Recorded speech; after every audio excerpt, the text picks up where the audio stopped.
But here come the teams lifting this place up.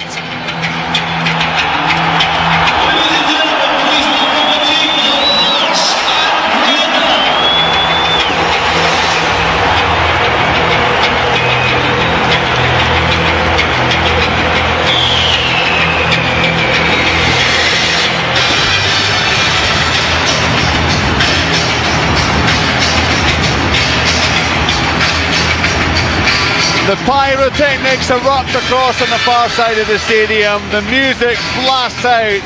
It was never like this in your day, Murdo. You just strolled out and got on with the game, didn't you? I doubt the fireworks going full blast here, but Jim was saying the Submariners will be panicking just now. All the noise in the background there, they'll be diving for cover. Are you going along with most people for a comprehensive Hearts win? Yes, I think so. I've watched them so often this season. If they got off to their normal start, the first half is so important for Gretna. If they can hang on, we may have a game on in the second half. But if Hearts got off to the usual start, you usually are 2-0 up at half time. If they're even 1-0 at half time, I don't think Gretna will get back into the game. Willie, can you see it being any different? I don't think anybody can see Gretna lifting the trophy, but strange things happen in football. I think Hearts are a strong, skillful side. It's going to be very, very difficult for Gretna, but it can happen. If Hearts miss a few chances and the nerves do creep into them, then there is an opportunity there for Gretna. And you've got to remember there's a lot of experience in that Gretna side as well, so I think they'll know how to handle it. But you've got to think that it's going to be an emphatic Hearts victory. The pace as well, Willie, for the older players on the Gretna side, the pace that Hearts play at, they might find it difficult to get up to that pace and live with them over the 90 minutes. Jim Trainer, are you living the dream? Well, I am actually, but I don't think Gretna are going to win the cup. I do think it'll be closer than most of us tend to suspect, but I don't think Gretna can beat Hearts. I think they'll run out of steam in the end, but I just hope it's a close game. Yeah, let's hope it is a fantastic spectacle to bring almost to an end the domestic season. Of course, it all finishes tomorrow in the unlikely surroundings of Balmoor Stadium. We'll be up there for the second leg, the playoff final between Peterhead and Partick Thistle. Join us 2 o'clock, live commentary tomorrow. Updates too from Berwick Rangers and Alloa. Alloa, of course, 4-0 up from the first leg there. So that's tomorrow. This afternoon we've already brought you Japan 0, Scotland 0. Right now it is the Tennant Scottish Cup final, live here on Sports and Radio Scotland, 810 medium wave and 92 to 95 FM. Will the trophy be going home with Hearts, or will it be heading south with Gretna? You'll find out over the next couple of hours. Willie Miller, Murdo McLeod and David Begg. Yeah, on a wonderful afternoon too in the south side of Glasgow. Fluffy white clouds overhead, blue skies, warm sunshine on the far side, a little chilly in the middle. Hearts are in the huddle. We give them as the home side because they have the home dressing room. It was the order in which the semi-finals were drawn. It's the final of the 121st playing of the Scottish Cup. There was no final away back in 1884. Hearts, it's his 13th time in the ultimate occasion in the knockout game and aiming to lift the trophy for the 7th time. Gretna making their debut on this big stage and aiming to become the first side out with the top level in Scottish football to lift the trophy for 68 years since he's 5 back in 1938. Dougie McDonald gets the final underway. Gretna in the white jerseys with the little black sleeves will try to attack the goal to our left. Hearts in the all maroon colours have it on the far side, just inside the left touchline. Tackle from behind, immediately down goes the Hearts striker Jankowskis. Dougie McDonald is only the second referee after George Smith from Edinburgh and District Referees Association. He had a special coin in his pocket with Edinburgh Castle on one side. I wonder who won that one. High ball down the middle, Hearts flick it into the heart of the pitch, but Gretna pick up with the veteran Stevie Tosh. Lovely raking ball down the far side. Away goes Grady. Can he get there? Tracked all the way by Ibrahim Tal. Gretna, as Murdo hinted at, a very ageing side. 6 players, 33 or over. The pace on an afternoon such as this could really tell. Hearts are all under 33, so the balance of youth is with the Heart of Midlothian side. And a fairy tale too for the Senegalese Ibrahim Tal. Only his first start against the Berlin on the 22nd of last month. He is one of the 3 changes from the semi-final lineup. Fisas, Talon, Bednar coming in. Out goes into oblivion Andy Webster, Jose Gonsalves and Callum Elliott. Good ball down the near side. Paul Hartley breaks up for Hearts, drives into the edge of the area, going in the right foot along the 6-yard line, looking for a little touch there by Bednar. It goes beyond him and through to a very relieved Alan Main, Murdo. Yeah, he committed himself, the goalkeeper there. He felt he could have got to there, but Bednar coming across there, if he'd made contact at all, the ball would have been in the net. Little half chance, Willie Miller. It certainly was, yeah. It was excellent play, but Hartley down the right hand side, a little bit of cheek, nutmeg, and setting up a good opportunity for Bednar there. I think the ball just bouncing over his foot, and Alan Main was stranded. No doubt about that, and Hearts go again, lifted by that. It's Fisas forward to Jankauskis in the heart of the pitch, 30 yards out in the sunshine. Little short ball to Cisnauskas. The Lithuanians combine. Still he's got it, scampering away from Skelton. Skelton lunges in, great tackle. Gavin Skelton did really well. Good challenge, but the ball played into no man's land, and easy for Stephen Presley to get across there, completing a very rare triumvirate too, as the Hearts skipper, playing his Scottish finals at 3 different grounds in his career, flags up for offside. Jim Lyon very quickly having a look. 3 players could have been penalised. He points to the near side, and that takes the pressure off Gretna. Yeah, Gretna at the back, they're pushing out high up the pitch, and I think they've got to be careful, because Hearts are very good at breaking from the middle of the park, especially Paul Hartley will get in behind, so I think they've got to be a wee bit careful if they try to push out in a straight line all the time. Just a reminder of the formations: Gordon in goal, Nielsen, Presley, Talon, Fisas the back 4, Cisnauskas, Aguiar, Hartley and Scatchell in the midfield, and Jankauskis and Bednar up front. And for Gretna, Main in goal, it is a back 3 of Birchinis and Townsley. In the midfield 5, McGuffey, O'Neill, Nichols, Tosh and Skelton, and Duker and Grady up front. Long throw in by Robbie Nielsen, the longest throw in the top level of the Scottish game. The ball bouncing on the halfway line. Back again till goes O'Neill to gather. Weaving dribble, great play, John O'Neill down the middle it goes. Just overhit, he had a wee half chance to play in Kenny Duker. He just overhit it, didn't he? It was good play. He lost his balance, but he managed to keep control of the ball. He was looking for Duker through the middle, and he just overhit it. John O'Neill, a runner-up away back in 1991. The ball comes off and breaks the way of Hearts. Bednar into the path of Scatch on the far side. Across goes Birch and clears to safety over the far side. Hearts trying to get to Gretna at the moment, though, trying to impose themselves at 3 minutes gone. No goals. Short throw into Aguiar, wide ball to Fisas, down the line it goes to Scatchell, trying to gather again. Good challenge, Mark Birch digging in hard, one of 3 non-Scots in the Gretna lineup, and the ball over the sideline. And now the aerial bombardment will begin with the long throw in, and this time from the Greek Takis Fisas. Huge, long, high, floated throw into the 6-yard line. Little back header by Bednar. Turned out again though by Gretna, but only half clear. Breaks again for Fisas. Drives it across again, takes the challenge. This time from Tosh. And the first corner kick of the game is the Hearts. Yeah, good play from Hearts. Hartley just picking up the loose ball again, just feeding the ball wide. And this is when Gretna have got to be very strong, mentally strong as well, just in the first 4 or 5 minutes of this game, not to lose an early goal. And these corners are so difficult to defend. It's the main man, Paul Hartley, with the right foot, swilling high along the 6-yard line, looking for Presley.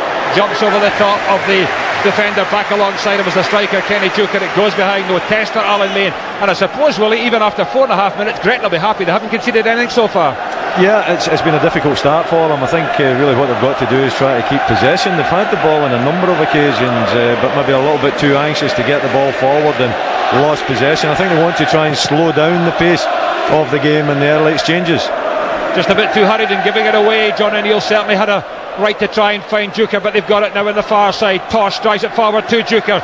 Little nick away from Stephen Presley. He appeals for the corner, and judging by the efforts of the black-shirted Craig Gordon, it was heading out for a corner kick, and that's allowed Gretna to get up the park, Murdo. Yeah, and it was good play there. Duker a wee bit unlucky there with his touches. He swung round by the defender, but it clipped off the defender, and Craig Gordon's knocked out for a throw on the far side. Throw into the white-shirted Gretna on the far side, right on the nose of Brian McGarry, the assistant over there, resplendent in the blue jersey.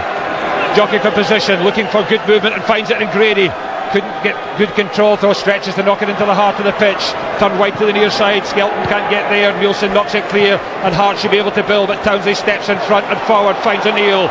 The midfielder cuts it into the heart of the pitch to Duker. Now there's something on, they've got a man wide, but it's a lovely reverse ball. The run just going too early. James Grady was just offside. Yeah, good build-up play as well, good reverse pass there from Duker, but Grady just a half a yard too early. But been encouraging for Gretna when they get the ball down and they play football. They're decent in possession there, but just a wee bit too early, a wee bit anxious as well. He touched on earlier on.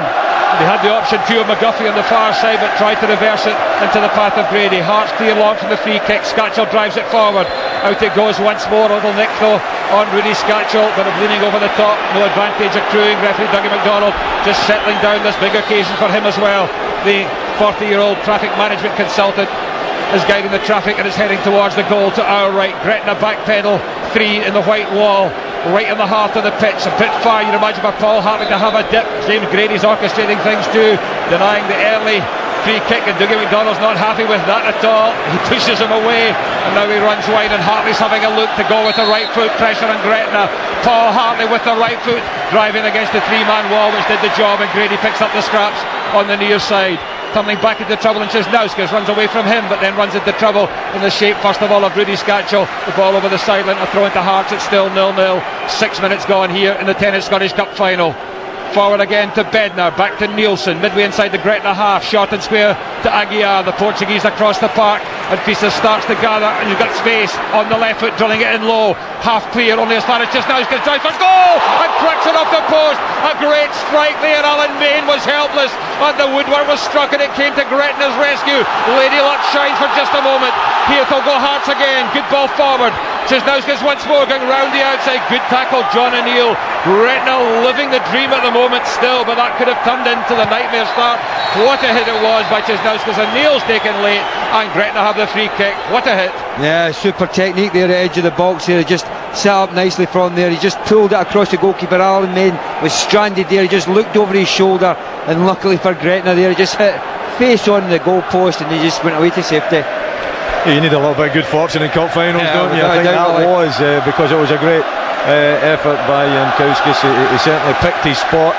He looked up and he guided the ball towards the goal. Very unfortunate to see it ricochet off the post. Well, he said Jankowskis, I thought Cisnauskas, but anyway, we'll get that confirmed by Richard Gordon. Here again, though, go Gretna down the far side. Good challenge too by McGuffey on that far side. He's been a bit isolated wide on the right hand touchline, but trying to at times make it almost a back 5. Hearts picking up again, lifted by that moment of sheer genius. Lovely strike it was. No chance the goalkeeper, but just inches away from perfection. Long ball by Robbie Nielsen down the middle, underneath it Bednar. Good challenge by Innes again, picked up by Townsley, keeps his head. Lovely ball, and Gretna now begin to build with Duker, the doctor, across to the near side to Skelton, who's got great skill and trickery. He has to go back again, throw short over the halfway line. Cisnauskas closing him down, finding O'Neill, then again to the veteran Davy Nichols. Back it goes to Derek Townsley, then to O'Neill once more. He might be the main man to dictate the tempo of the game. He seems to have got his composure early. 8 minutes gone, Hearts 0, Gretna 0. Back it goes to the line, green jerseyed Alan Main, the oldest player afield at 38, lifts it high over the halfway line. Tal attacks aggressively, Hartley flips it on, and Aguiar dispossessed by Tosh again, sliding it forward, gives it away. Ibrahim Tal again. No real threat so far other than that one ball down the middle to try and find James Grady. The Hearts defence looking very comfortable and getting forward. Nielsen to Hartley, under pressure from Nichols, comes away from the defender. Still Paul Hartley has it, dancing over the top of the ball, back down the line to Nielsen. The maroon jersey is quite content to pick their way through the white of Gretna into the heart of the pitch, to the centre circle to Aguiar, the Portuguese wide to the far side to the unmarked Fisas, who's always the outball, down the line to the Czech Scatchell, then to Fisas. Good header clear by the captain Chris Innes, but it's coming back on top of Gretna, much more than I'm sure they would like at the moment. They simply can't get a grip of it. Here come Hearts once more. Robbie Nielsen storming down the near side, little low ball in field, easily read again by Derek Townsley, and Gretna right on the back foot. Murdoch 0-0. Most certainly they've been pushed back the pitch, but it's going to happen. The quality between the two sides is always going to happen, but they just got to defend well. Nielsen's long throw and all the way to the penalty spot. Rising Townsley wins the header on McGuffey, relieves the tension and breaks away down the far side. Strong run, surging over the halfway line, has support forward too. Tries to nick it through to Grady. He's taken a little late. The referee felt there was no great contact though. There, Dougie McDonald shakes his head as McGuffey looks at him, and now Hearts try to go on the counter attack as Gretna push the high line. Hartley playing in, Fisas down that far side. Main's exposed. There are two in the area. He lifts it high towards Roman Bednar. There is Jankowskis, battered clear again though by good diligent defending there by Derek Townsley, the man from Carlisle, the hero. But right that time Hearts had cut Gretna wide open, Willie Miller. Yeah, they did. I thought it looked a mile offside, to be honest with you. I mean, it's difficult from the angle that we're at, and the linesman was certainly up with play, but it looked as though Hearts got a good piece of good fortune there in breaking down the Gretna back three. But Fisa should have been more of the cross in theory. It was a poor scooped high ball, and Townsley did enough, and Hearts have it yet again. Just under 11 minutes gone. Hearts 0, Gretna 0.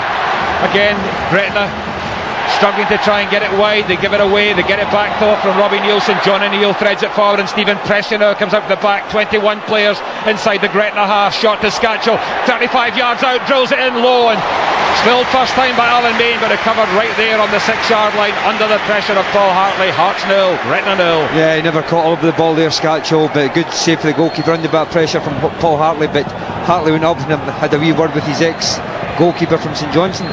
Is it the kind of final, Willie, that we expected? I think it pretty much is, yeah. I mean, and I think we should expect Hearts to apply the pressure to Gretna, and Gretna defending.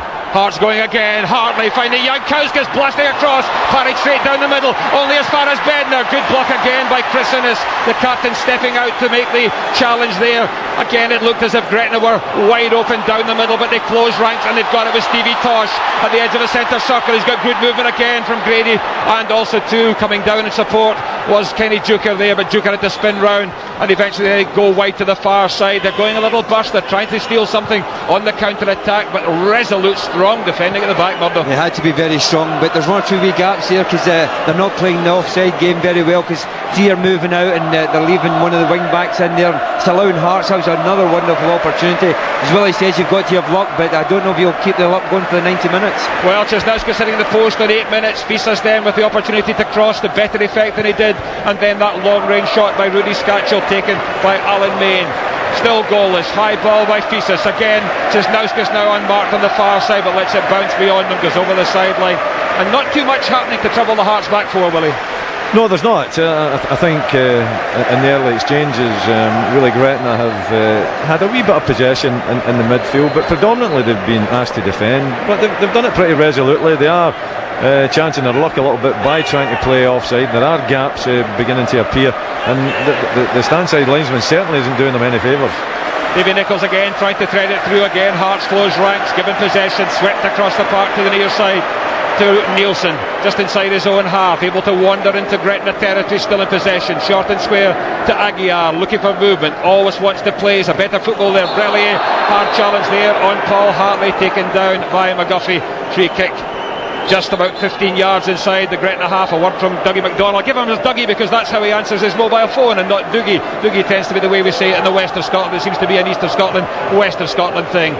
Little short square free kick to Nielsen on the near side, has a look and bends it in high. A chance as is headed over the top there from Roman Bednar, had drifted away, and he'll be disappointed he didn't get it down and on target. What a chance again for Hearts. Yeah, it was a very good ball in, good pace there. He just had to redirect the ball there, just a wee flick in the forehead, but he's caught too much of it and he just put it high over the top. I think it was a glance that was required, wasn't it, really? Because it was well up. He's just got to maybe take his head down a little bit and just try to get a fraction on it and put it over the top of Alan Main. But that was an opportunity for Hearts again. Yeah, the first 6 chances have been for Hearts. Just one little opportunity to play in Grady on the counter-attack. Nothing really other than scrambling across to deny Gretna a corner kick for Craig Borden to be too concerned about. One of the younger players on the pitch, 3 of them at 23 years of age in the Hearts lineup. Stephen Presley having a look, short and square to Tal again. I'm sure he's pinching himself too as he starts his first ever Scottish Cup tie. Wide to the far side to Fisas, then to Tal, the Senegalese having a look, and then lifts it high to Nielsen again. Slow to get to him as James Grady, but he does get there. Nielsen back to his captain Presley. This is Elvis Day according to the Hearts fans. Well, will it be his moment? High ball down the middle, Jankowski's going. Bednar also was offside, although he in fact didn't become too active. The flag points in his direction, but still after the first quarter of an hour it's Hearts 0, Gretna 0. Yeah, the longer it goes on the better for Gretna. Not looking the early goal, but 1 or 2 scary moments at the back end there, but they're just easing their way into the game. But they've got to get the ball down, and 1 or 2 of the experienced players just be a wee bit more offensive instead of going back the pitch. Good ball into the area, finds the head of Duker, back goes Nielsen again. Grady applauds because it was a nice little knockdown header. Grady looking for the scraps, Throw it to Gretna 15 yards out. Skelton on the near side. The Hearts fans tulling the maroon and white scarves, but Gretna are attacking the goal to our left, and they've given way yet again. It's come off them, it's not sticking. Is that a sign of nerves, or is it just the fact that they're against better players? I think they've been put under pressure. Maybe a little bit of both. I think they've got to learn how to keep the ball. Certainly the age of the Gretna side, and they don't want to be, working hard to win the ball and then giving it back to Hearts on too many occasions, and they have done that too many occasions in the first 15 minutes of this game. But the longer they hang on in there, then the more confidence you'd imagine they would feel. Their fans now try to respond. High ball down the middle, looking for Bednar. Little pull in the jersey of O'Neill and Stevie Tosh are working hard in that midfield. But let's go trackside for the first time and Chick Young. There's three elements of the message that Ryan Alexander and David Hands are trying to get across. They're just telling them to try and press the game a little bit more. Just what Willie was saying, keep the ball. There's a couple of the shouts that come out there, and they're also trying to get a couple of balls played over the top. David Hands has just been out trying to get a ball played over the top to try and get Grady and Duker on it. I thought it was a mistake there, David. Craig Gordon just hesitated. It was a mistake because he hesitated, and Duker picks up as Grady had shut him down. He's wide, just inside the right touchline, 5 yards from the goal line. Lifts it long and high away round the back there, and dealt with eventually at the expense of a corner. That was sloppy from Craig Gordon. Yeah, very poor play there from Craig Gordon. First of all, his touch was poor, but he just took so long to clear the ball there. He's hit Grady with it. Well, the set pieces will certainly give Gretna cause for hope, because Townsley and Innes have come up from the back. The corner kicks on the near side. It will be the in-swinging ball. O'Neill alongside Skelton. Two Hearts players trying to close it down. Just inched back there by the presence of referee McDonald. It's taken short. Driven in by Neil along the 6-yard line and headed behind yet again. Another corner kick. Hearts are on the back foot suddenly. Oh, they are. They're under a bit of pressure. It was a well-taken corner kick from their left-hand side, and it was a dangerous one. It was right on top of that 4-yard spot outside. Stephen Presley having to come in there and clear it. Again, it's taken short. Again, it's to the 6-yard line, but a bit of pushing. The referee spotted Chris Innes, I think, just easing into a challenge on the 6-yard line. That takes the pressure off, but a good spell for Gretna still. So after 17 minutes, it's Hearts 0, Gretna 0. Very dangerous corner kick's been thrown in there, and that one there, the incident took place at the back post here, and the ball was still at the front post. But again, it's going to be one of the options for Gretna, that if they're going to get a goal, possibly just from a set play. And all came from very poor play by the goalkeeper. Here goes Rudy Scatchell, drives the interior, good block, only half clear. Jankowskis, nice change of feet, dinks it across the 6-yard line. Skelton's in the right place, knocks it forward, and Neil very calmly gets it down on his thigh and then goes long over the halfway line. The pace of Grady putting Presley under pressure, but the captain turns it back at this time. Gordon doesn't hang around to whack it left-footed high to the halfway line. One there again by Nichols, but Hearts pick up the loose ball. Nielsen on the near side, forward towards the halfway line to Cisnauskas, who's the player on the pitch who's come closest to the opening goal so far, with that cracking shot from just outside the box that came clattering back off the right hand post of the helpless Alan Main. But still it's 0-0. Feasters again, good ball, round the outside goes Jankowskis to gather, almost on the goal line, turning away from Burts, back on the right foot. Burts lunges in, but Jankowskis still has it, 25 yards out into the heart of the pitch to Aguiar. A change of feet, White to Jankowskis once more, a dig ball over the top. Bednar back pedals, lands it down, a chance for Cisnauskas, drives into a challenge, and a good challenge by Skelton, and the ball clear is picked up by Tosh, and Gretna should be able to get out. Stevie Tosh keeps his head, short and square to Nichols. He might have gone for the raking pass to the far side to McGuffey, but they play football to the near side to Skelton, down the line, good run made by Grady, across goes Presley's in charge, wee click on the ankles, back it goes to Craig Gordon. The cup final beginning to settle here, 19 minutes on the clock. Hearts 0, Gretna 0. You're with us on Radio Scotland, 810 medium wave on 92 to 95 FM, and the thoughts again of Mother McLeod. Yeah, Hearts still looking very strong, but Gretna are dealing with it very well at the back, but just a wee bit better possession in the middle of the park. High ball, little flick on into the box. Out there came Main, a good 15 yards from his goal line, diving down at the feet of the striker, and then bowls it wide to the far side to McGuffey, just inside the right touchline, inside his own half. Takes a touch, low forward again to Tosh. The ball played behind the Hearts back line, but Kenny Duker had been slow to come back onto an onside position, couldn't chase it. Eventually it's holding up just at the corner flag on that far side, and Craig Gordon is out there and makes a decent job of lifting it high to the halfway line. McGuffey backpedaled but can't keep it in play, and the Hearts side are giving another Huge lift from their fans, beginning to try and put their voices in support of the team, but a little concerned about the events of the last 3 or 4 minutes. A couple of corners for Gretna, by no means out of the contest. Of course, it's still 0-0.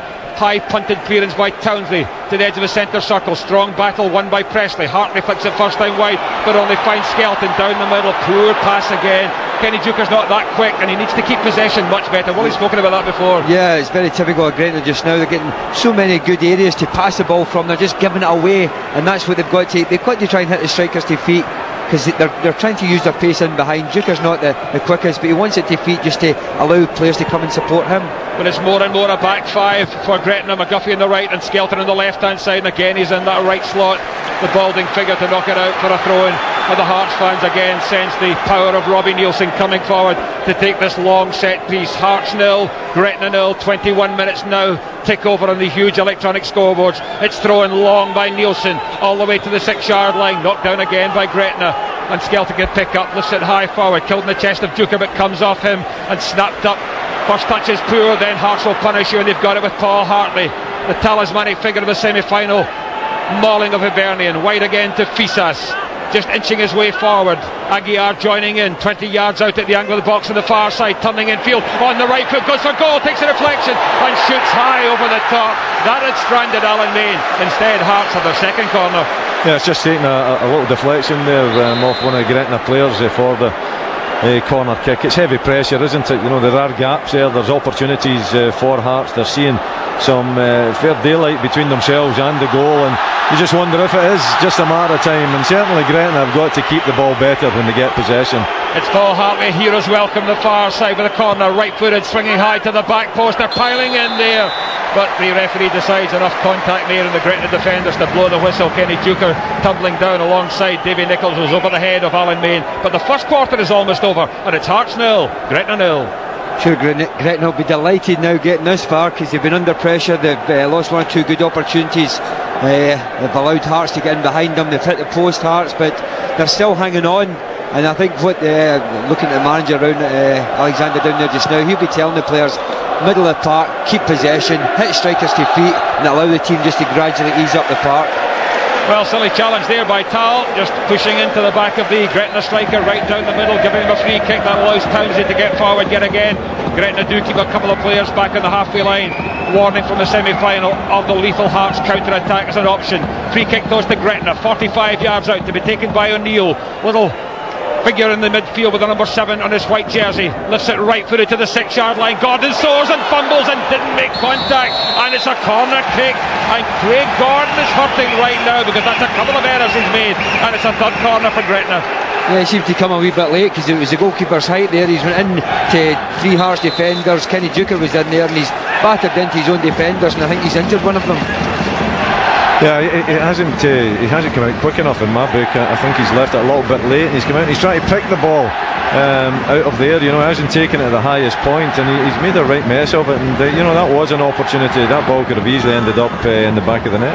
Roman Bednar, the player, going to the sideline with the Hearts physio for this game, Andy Caldwell. Meanwhile, corner kick taken short, played in by Skelton, but he's offside. Oh, that's so naive. I thought there was a player on the line there. I'm slightly surprised at that.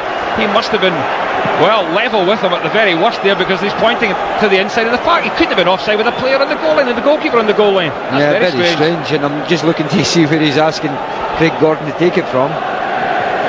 There's no way he's offside. Sorry, there's no way he was offside. No, I think the linesman's just getting a little bit fed up, no being in the game very much, and he's stuck his flag up. So it's a very, very strange decision, that one. Gretna will be very disappointed with that. Roman Bednar is back onto the park, so Hearts back to the full complement, but 24 minutes already over here in the Tennis Scottish Cup final. It's Hearts 0, Gretna 0.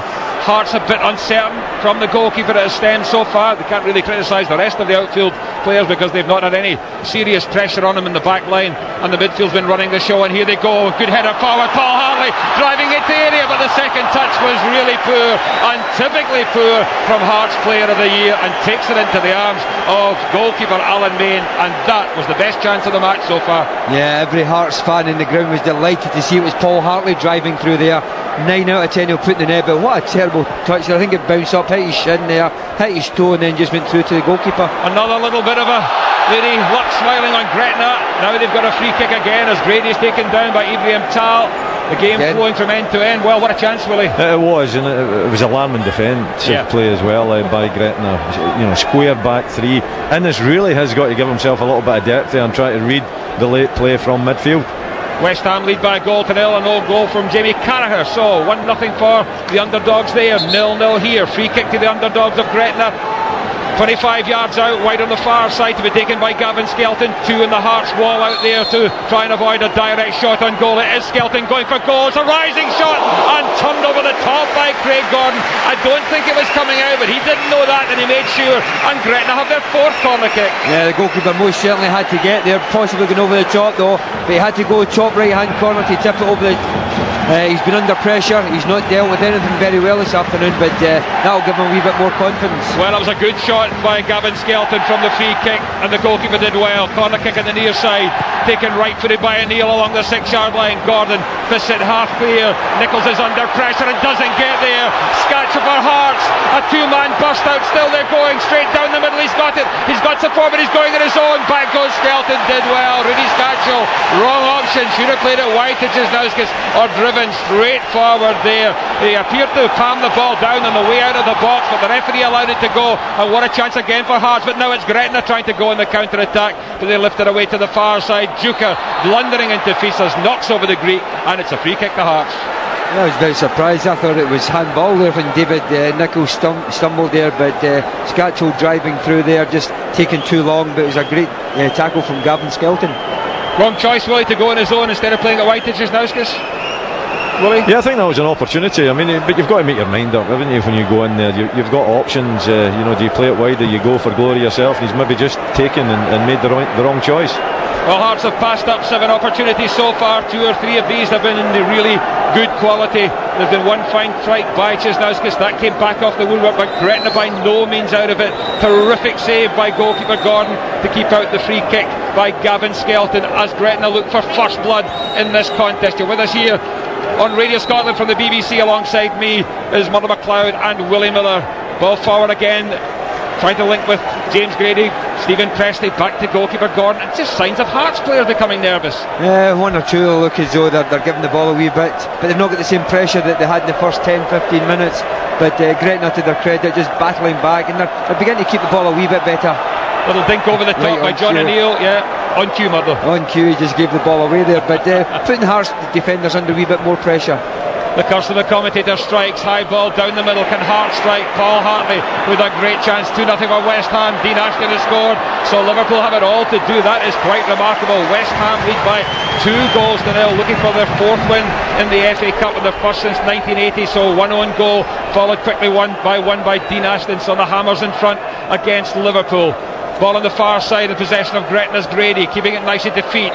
Tackle from behind by Fisas, wins the set piece yet again. Gretna growing in confidence, coming out more and more. Well, we're sitting just to the left hand side of the halfway line. The first 10-15 minutes all the play was down the right hand side. Now is gradually pushing up towards the middle of the park, and that will suit Gretna. And they're getting their chances. They lead the corner count by 4-2, and they've had one good effort, well saved. Short free kick given away by Tosh, but it breaks again and driven in left footed, but driven a long way wide by John O'Neill.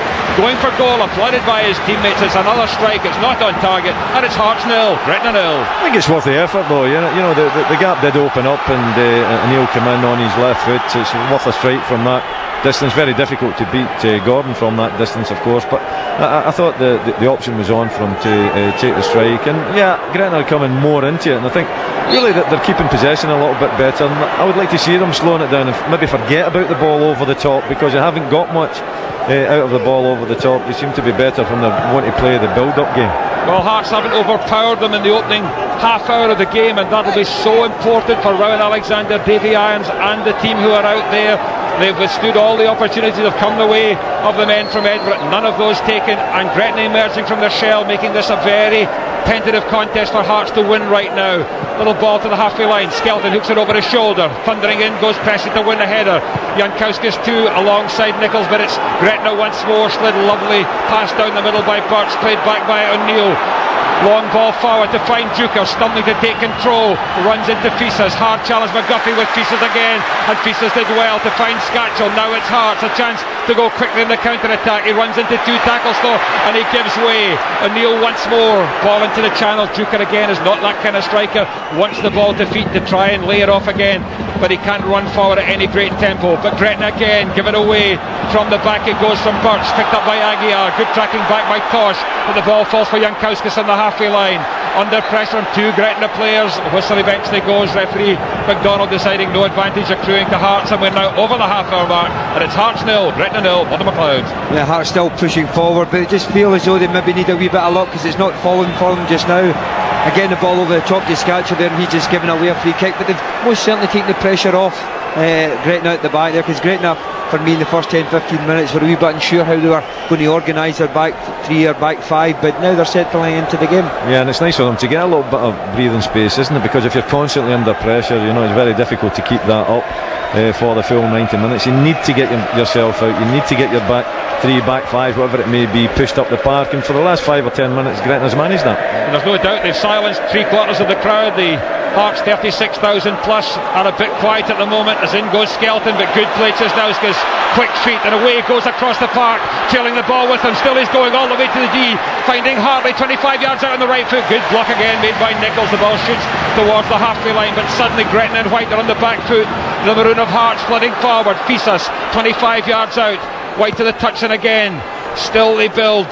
Cisnowskis dancing quick feet again. He comes infield, right foot set high, chance for Bednar, knocks it down, but with no conviction, and not well taken by Alan Main. He could have picked that one up and thrown his bonnet on it, but he fumbles it over the goal line and out for a corner kick to Hearts. Yeah, it was a very good deep cross to the back post there. Skelton not tall enough there, but Bednar, he seemed to just put his head onto the ball, no power on it, and that was an opportunity. It maybe bounced higher than Main realised it would do. The corner kick on the near side to be taken by Scatcher with the left foot, dinked along the 6-yard line. Main very convincing, and now Gretna thinking about a quick counter-attack to slow it down. Tosh hasn't got the legs to go, drives it across the park, but hits the returning chest of Stephen Presley on his way back to defensive duties. Aguiar sitting in there for Hearts, White to the near side to Scatchell, kills it on the chest, down the line it goes to Bednar once more, battling with Townsley.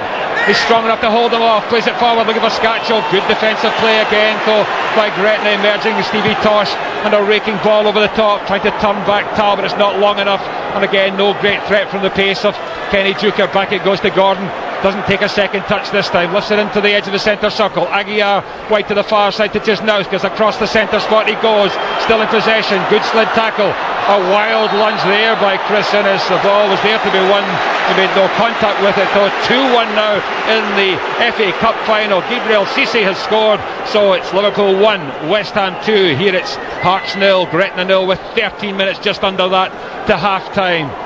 The ball being spotted up by Paul Hartley. The Hearts players having a bit of a breather, having a look around at themselves. It's not quite gone the way they expected. They haven't got a goal so far. Murdo. They're having a wee look at the defenders and ask why none of them are going up into the box. You've got Nielsen, Presley, Tal still staying at the back. The free kick taken by Scatchell, dink to the 6-yard line. Jankowskis knocks it down, flags up for offside.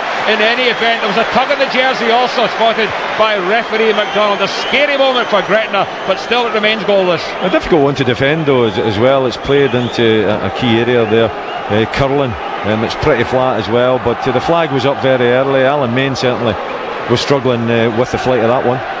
You expected Hearts to get in front early in this game, and they had the chances to do it, and they came close through Davidus Cisnowskis on 7.5 minutes, but that one hit the post, and Paul Hartley spun perhaps the best opportunity for them. Gretna at the other end, a fine driving free kick by Gavin Skelton, well tipped over the top by Craig Gordon. Hearts on the way again, getting that second win as they head towards half time, and the break of the ball into Cisnowskis. Lovely first time ball with the outside of the right foot to find Fisas, 35 yards out. Cisnowskis continues to run, stopping at the angle of the area, working across the park.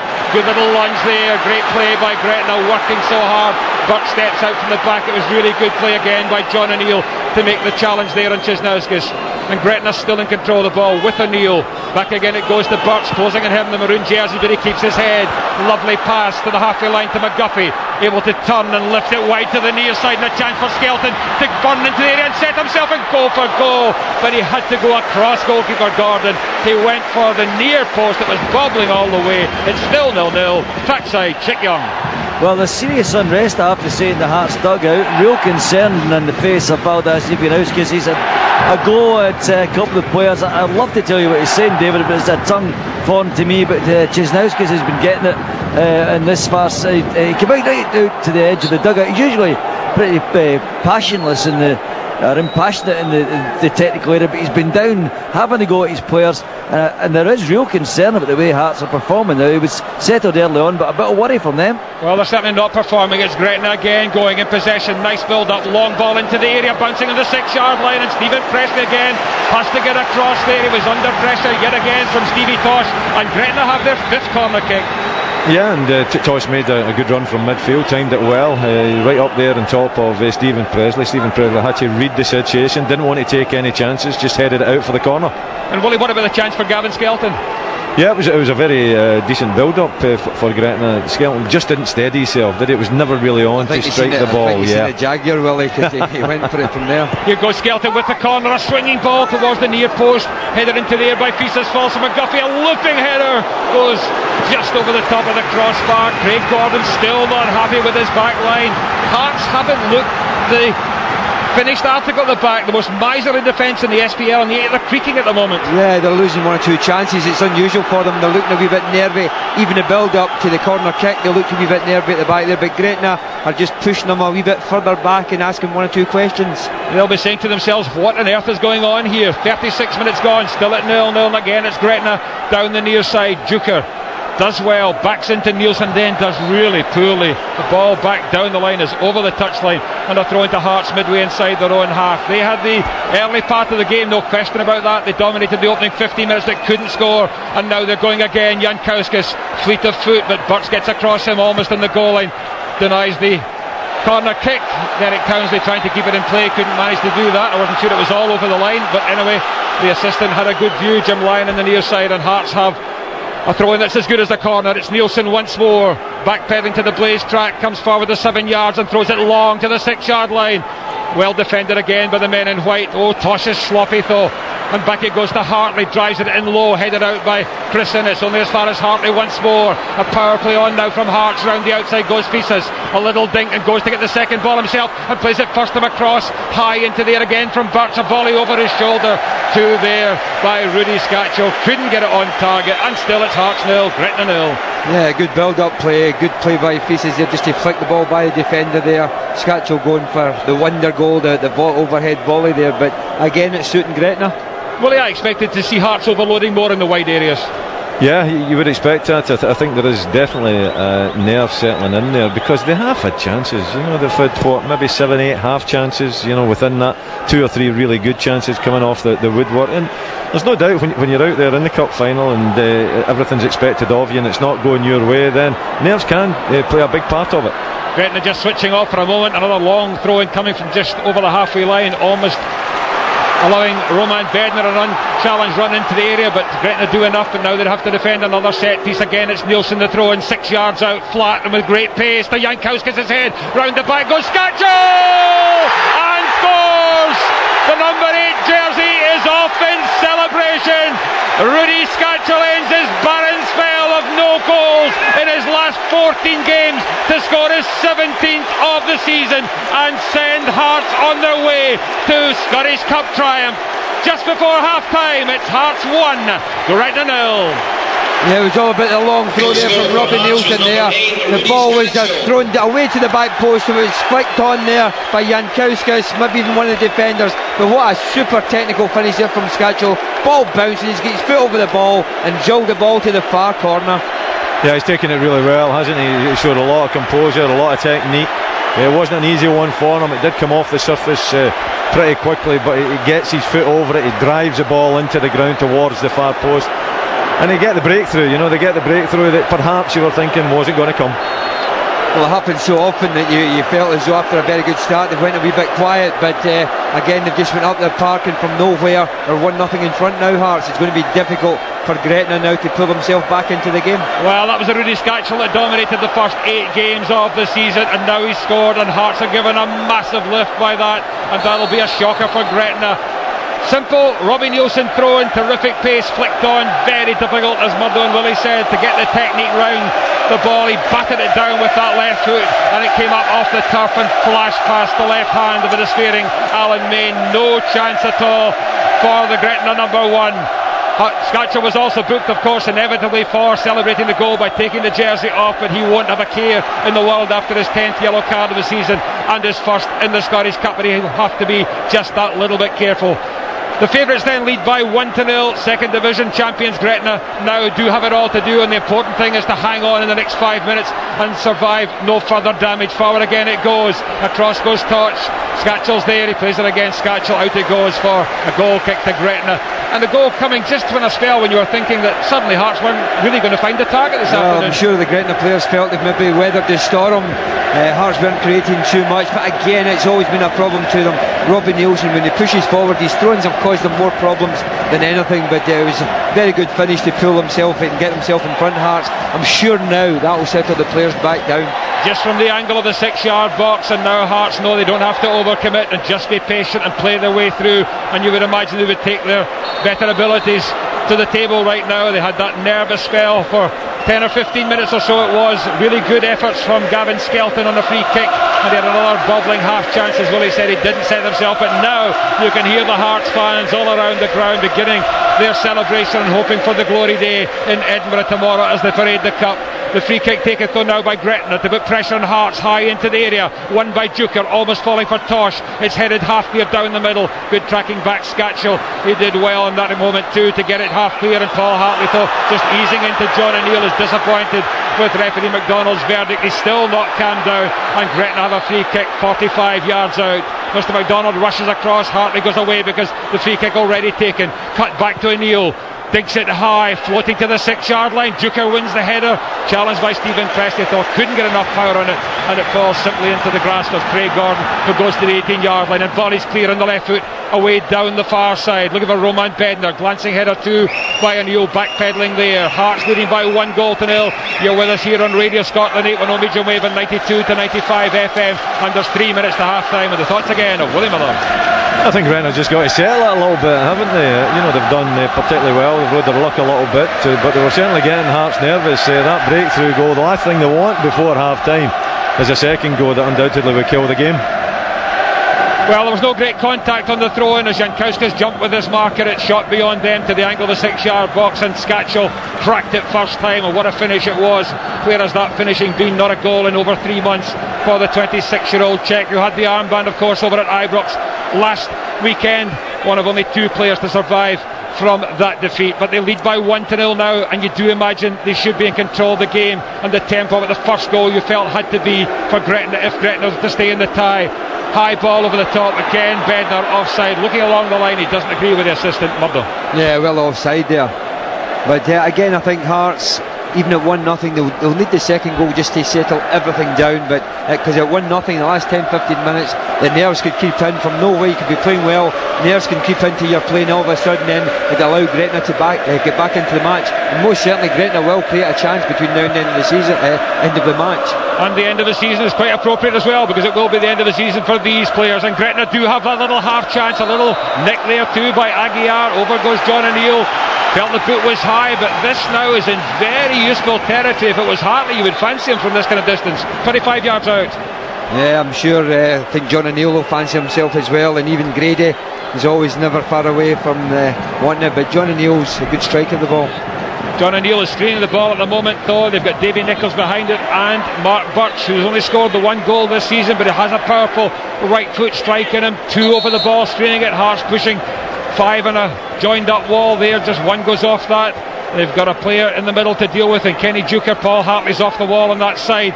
Which way will it go? Will it be Nichols or will it be Birch? Nichols with the left foot or Birch with the right? It's going to be set short. It's something off the training ground. Can they get level? The Hearts wall inching its way forward. The referee just having a word, heightening the drama. Here go Gretna. It's short to Birch, drives it in. The wall does enough.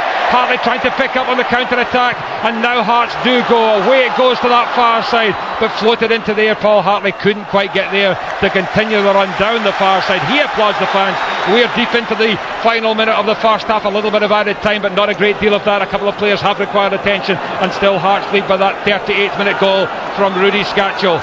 No added time, so we're now into the final. Only 20 seconds of the first half. It's thrown against the back of Hartley, but Feasters rather being too clever. Hartley gathers though just inside the touchline, then gives way.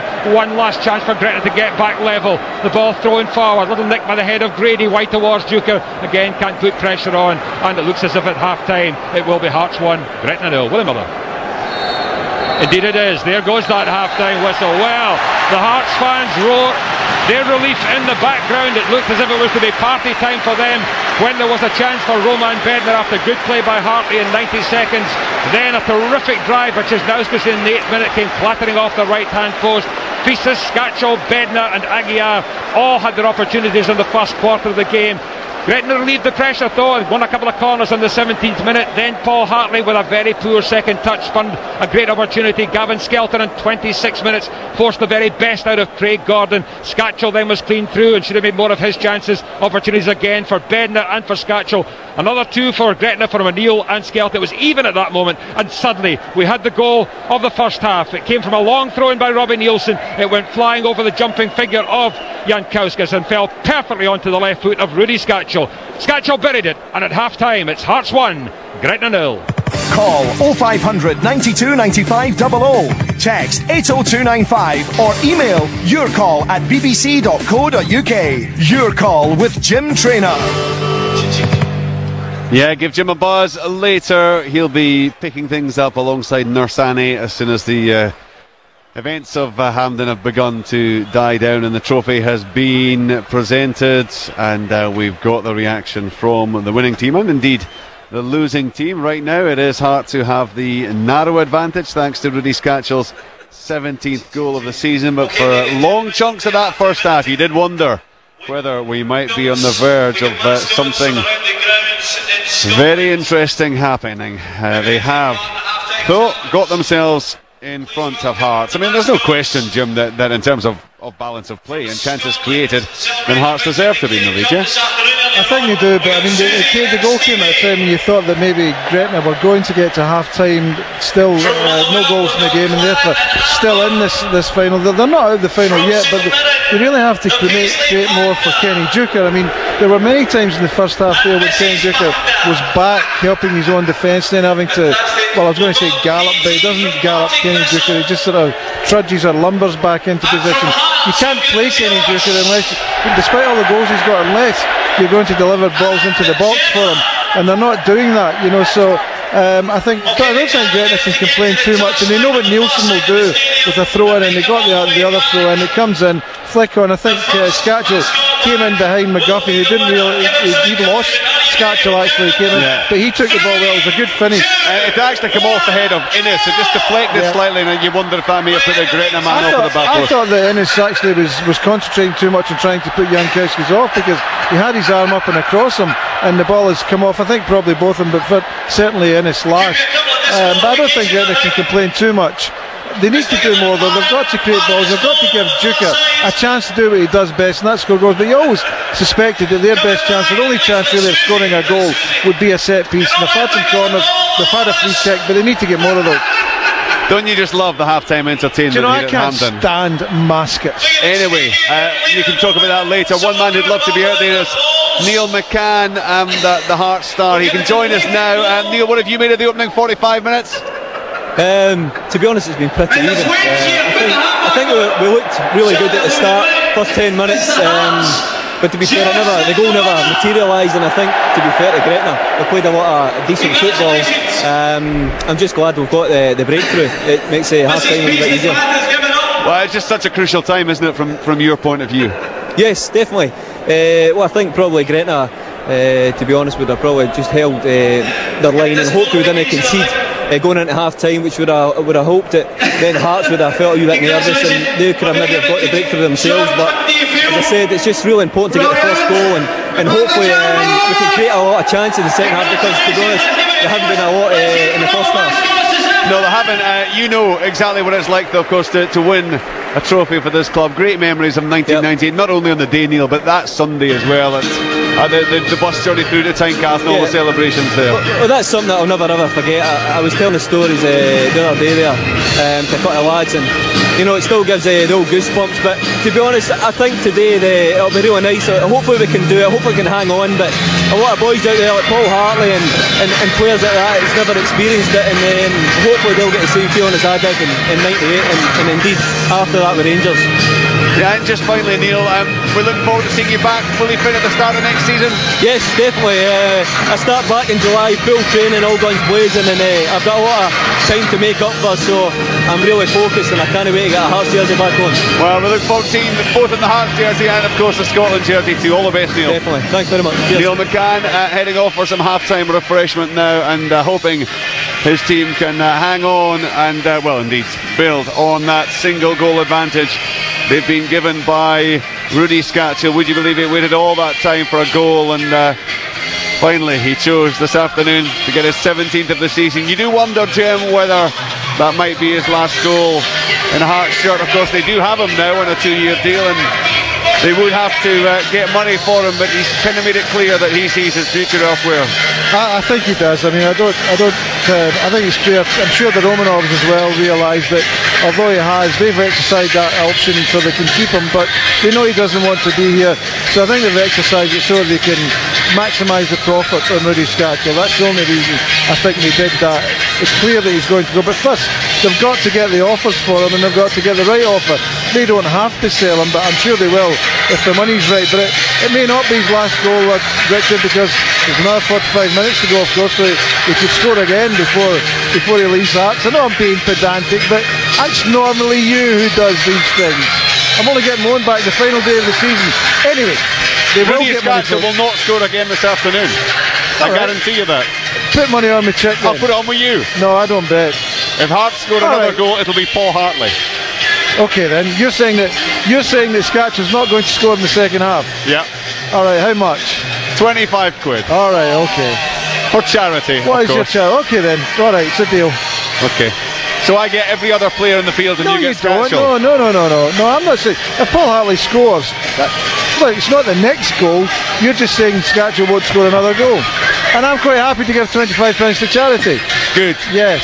What about Gretna then? Can they come back in this second half? They can, but they've got to do more with Duker. I mean, they can't have Duker tracking back the way he's been doing the first half, because he can't run. You have to, if you're going to play him, he scores all those goals because he's a penalty box player. They have to try and get balls in there. Somehow they've got to do it. I've got the 5 in midfield, so they should be able to get more in. And unless you do that with Duker, then all you've got to do is rely on a corner or a free kick. But really, they've got to get balls into the box, and that's where he's dangerous. He's not dangerous when he's tracking back to help his defence. So therefore, the only way back in is to maximise Duker. You know, people talk about Chris Boyd being nothing more than a goal scorer. They say that he doesn't contribute much to the team other than knocking the ball in the net, which is a decent habit to have, right enough. But in terms of outfield skill and what they give to the team, Chris Boyd is Pelly in comparison to Kenny Duker, is he not? Well, I'm sorry, Kenny does not have a touch. Well, he's got no face, and yet he scores goals. He's one of my columnists. I can't possibly comment on that. He's not a footballer, he's a goal scorer, and he's a magnificent goal scorer. You would get more out of Chris Boyd. Chris Boyd doesn't do a great deal other than score goals, but there's nothing wrong with that, and it's not Kenny Duker's fault that he's not getting the service. It's not as though Hearts have been exceptional, but they've been a bit sharp, and you've seen umpteen times where Gretna, the midfield players have been caught in possession, they've got the ball and they've played the wrong pass, but then Duker takes forever when he's down there to get back up. They really have to tell him to stay on the last man and try and get the ball in. No point in asking him to come back and defend now. And yet you know that if the ball falls to Kenny Duker, he will almost certainly score a goal, and that's what Hearts have to guard against in the second half. Chick Young been enjoying things down there near the tunnel area. So what have you made of it so far, Chick? Enjoyed very much, actually. You kind of hoping that Gretna might get the first goal, though, weren't you, to keep it even more interesting. You feel it's going to be hard for them to come back to that. I should just say, as we went into the commentary, David's commentary at the top, we were all questioning the whereabouts of Andy Webster. He is here. He's actually taken a seat just after the teams come out, right at the front of the Hearts technical area. Not stripped, of course. One of only 2 players didn't get stripped this afternoon. There were 18 named in the squad. Andy Webster, I suggested to you this morning, would not be stripping. Indeed, that is the case. I have to say that he's looking happy. He's enjoying the situation. He seems to be very relaxed about the whole affair. So there's no question that sour grapes for him, as far as I can see. Certainly the public face he's putting on is a happy one and enjoying the moment as much as the rest of the Hearts squad. I'm in the tunnel area at the moment, Richard. no indication at this stage. I don't think any one of us would expect any switches in either team at this particular stage of the proceedings. And Davy Irons went out there and patted all the Gretna players on their backs as they went up, but Rowan Alexander was right up the tunnel. Obviously the instructions he wanted to get these players as soon as they went in, and there's real passion coming, of course, from both technical areas. And as I said in commentary, Valdas Ivanauskas was having a real go at a couple of his players in Lithuanian, so I couldn't possibly tell what the tactical instruction was, but there was a spell in that game where there was real distress coming from their dugout. They were really worried about the way Gretna had turned the game around. Just a reminder of who the teams have in reserve. Hearts, it's Stephen Banks, Salas Michalunas, Christophe Berra, Mikael Pospisil and Julian Brelier. For Gretna, David Matheson's the sub-goalie, Jamie McQuilkin, David Graham, Matthew Berkeley, youngster who's got a couple of goals in recent times, and Niall Henderson.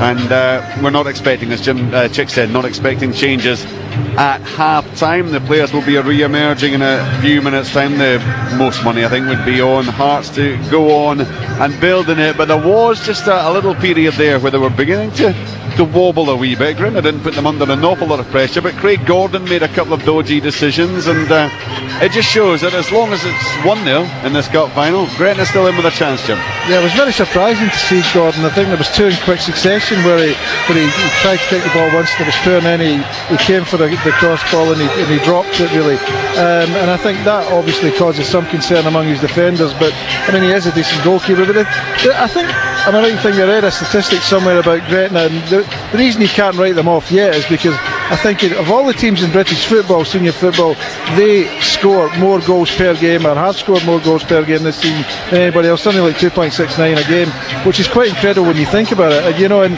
if they've got that kind of scoring record, and I know it's a couple of divisions lower than the team they're playing against just now, but it still makes them dangerous. And if Chris Gordon is liable to make a mistake or two again, then you would have to suspect that Gretna can still get back into the game. Incidentally, just seeing highlights of the goals down at the Millennium Stadium. Of course, Liverpool won, West Ham 2 at half time. The first one was an own goal by Jamie Carragher, it was a decent cross from the right, which he skillfully dummied and then almost backheeled into his own net. It was almost like Jimmy Traore against Burnley.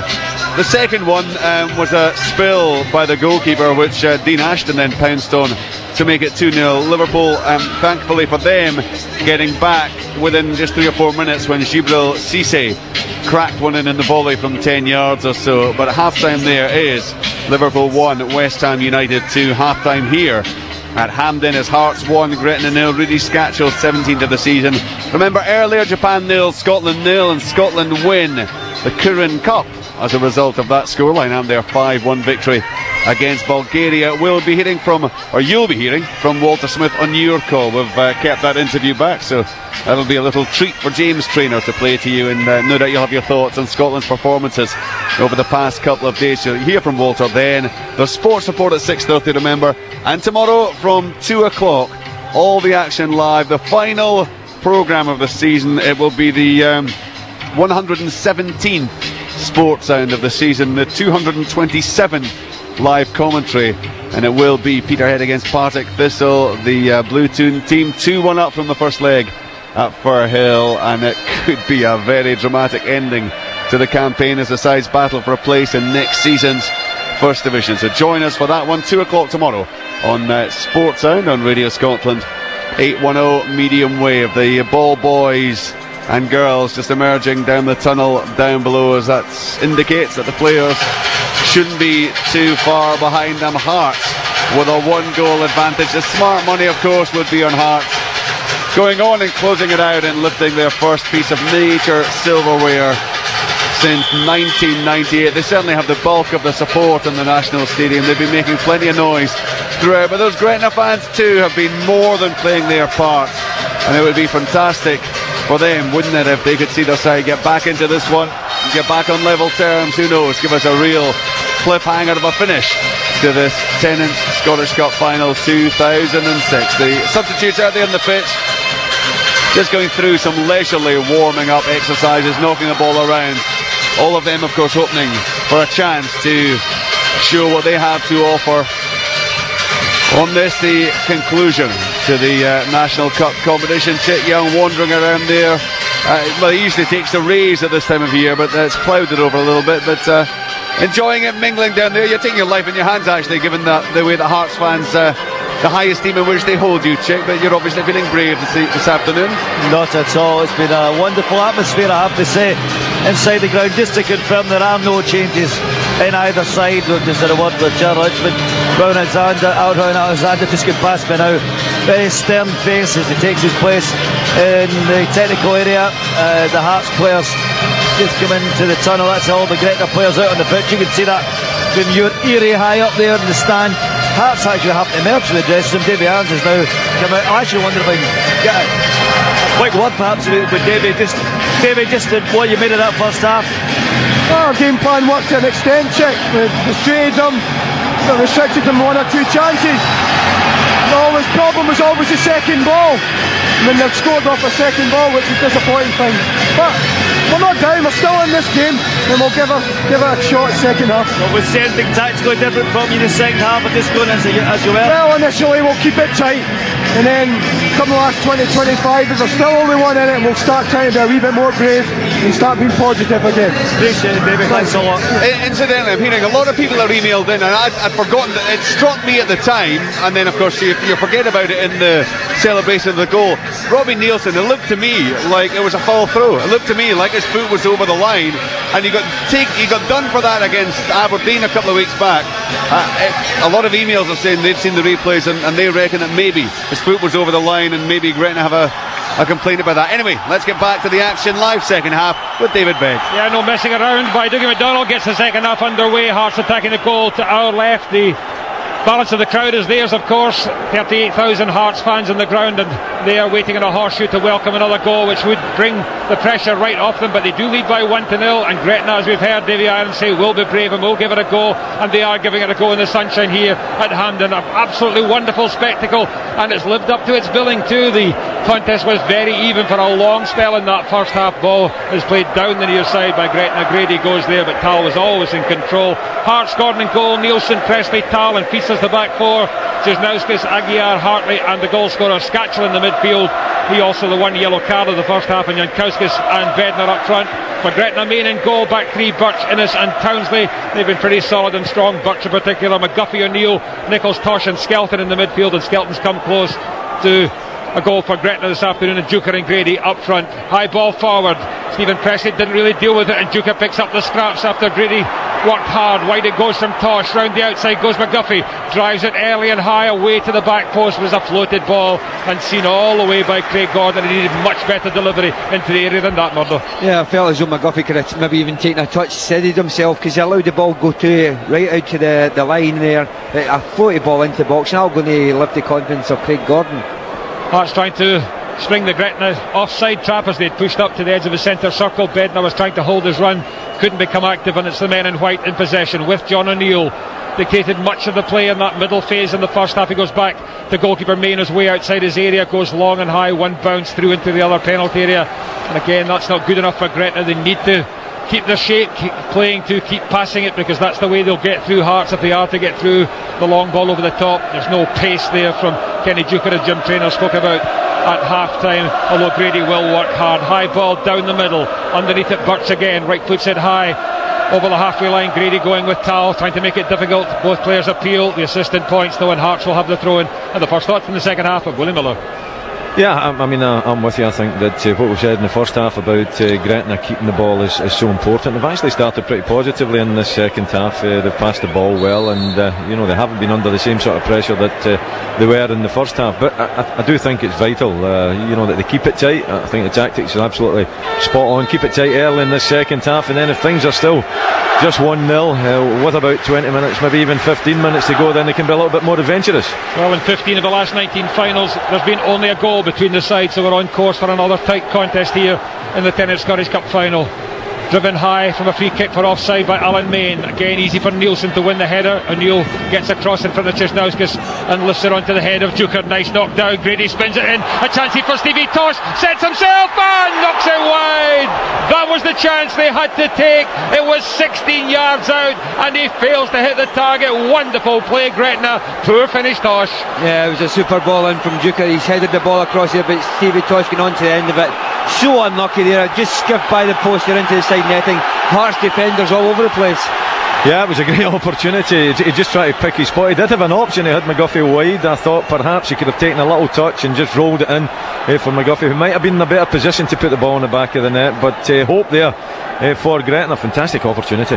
Really good build up to involving the two strikers working together. Duker winning the header, Grady letting it spin through him to Tosh. He knew exactly what was behind him. He got the shout and the midfielder arrived there and on the right foot batters it just 3 feet wide of the target, but Craig Gordon had flung himself there and might have got it on his right hand post, but it was a chance for Gretna. It was a golden opportunity and 4 minutes have gone now in the second half and Hearts still lead by 1-0. And the Gretna fans, you can hear them in the background beating their drums together, beating their hands together and lifting the whole occasion. But here go Hearts down the far side.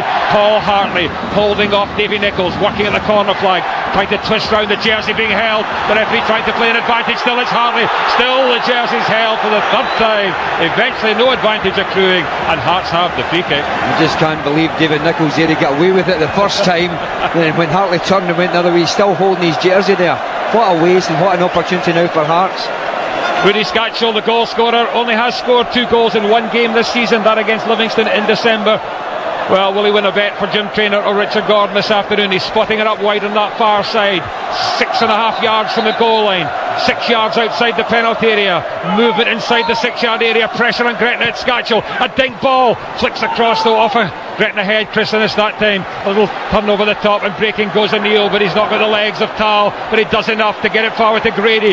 Holding off Aguiar. Aguiar's pressure sends the ball to Tal and then to Hartley. Good ball over the top, but offside is up there. The Hearts fans not happy, but Roman Bednar had gone too early and still it's Hearts 1, Gretna 0. Yeah, silly offside there because he had a wee chance to look across the line there. He just had to step back half a yard and keep himself on side because most certainly the back three of Gretna had pushed out.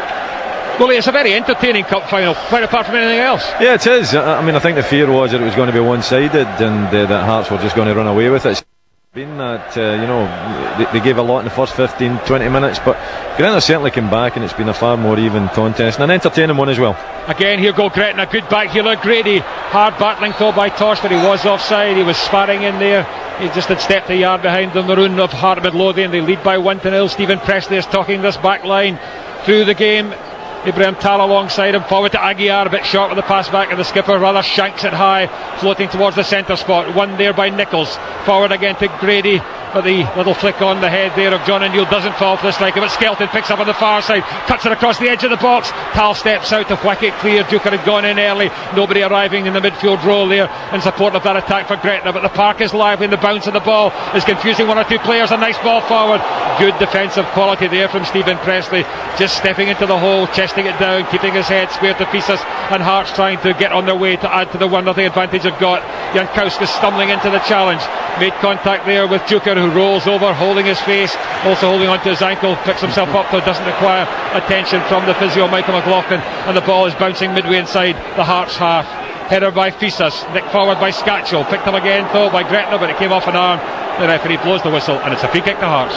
Still a little bit nervous, aren't they, Hearts? You'd have thought that they would have calmed down, and coming from players that it's unusual to see it from, Stephen Presley, putting one up in there and then going back to Craig Gordon and not really dealing with the pass back and skanking that one up in there as well. So still a little kind of a sign of nerves coming through the Hearts team.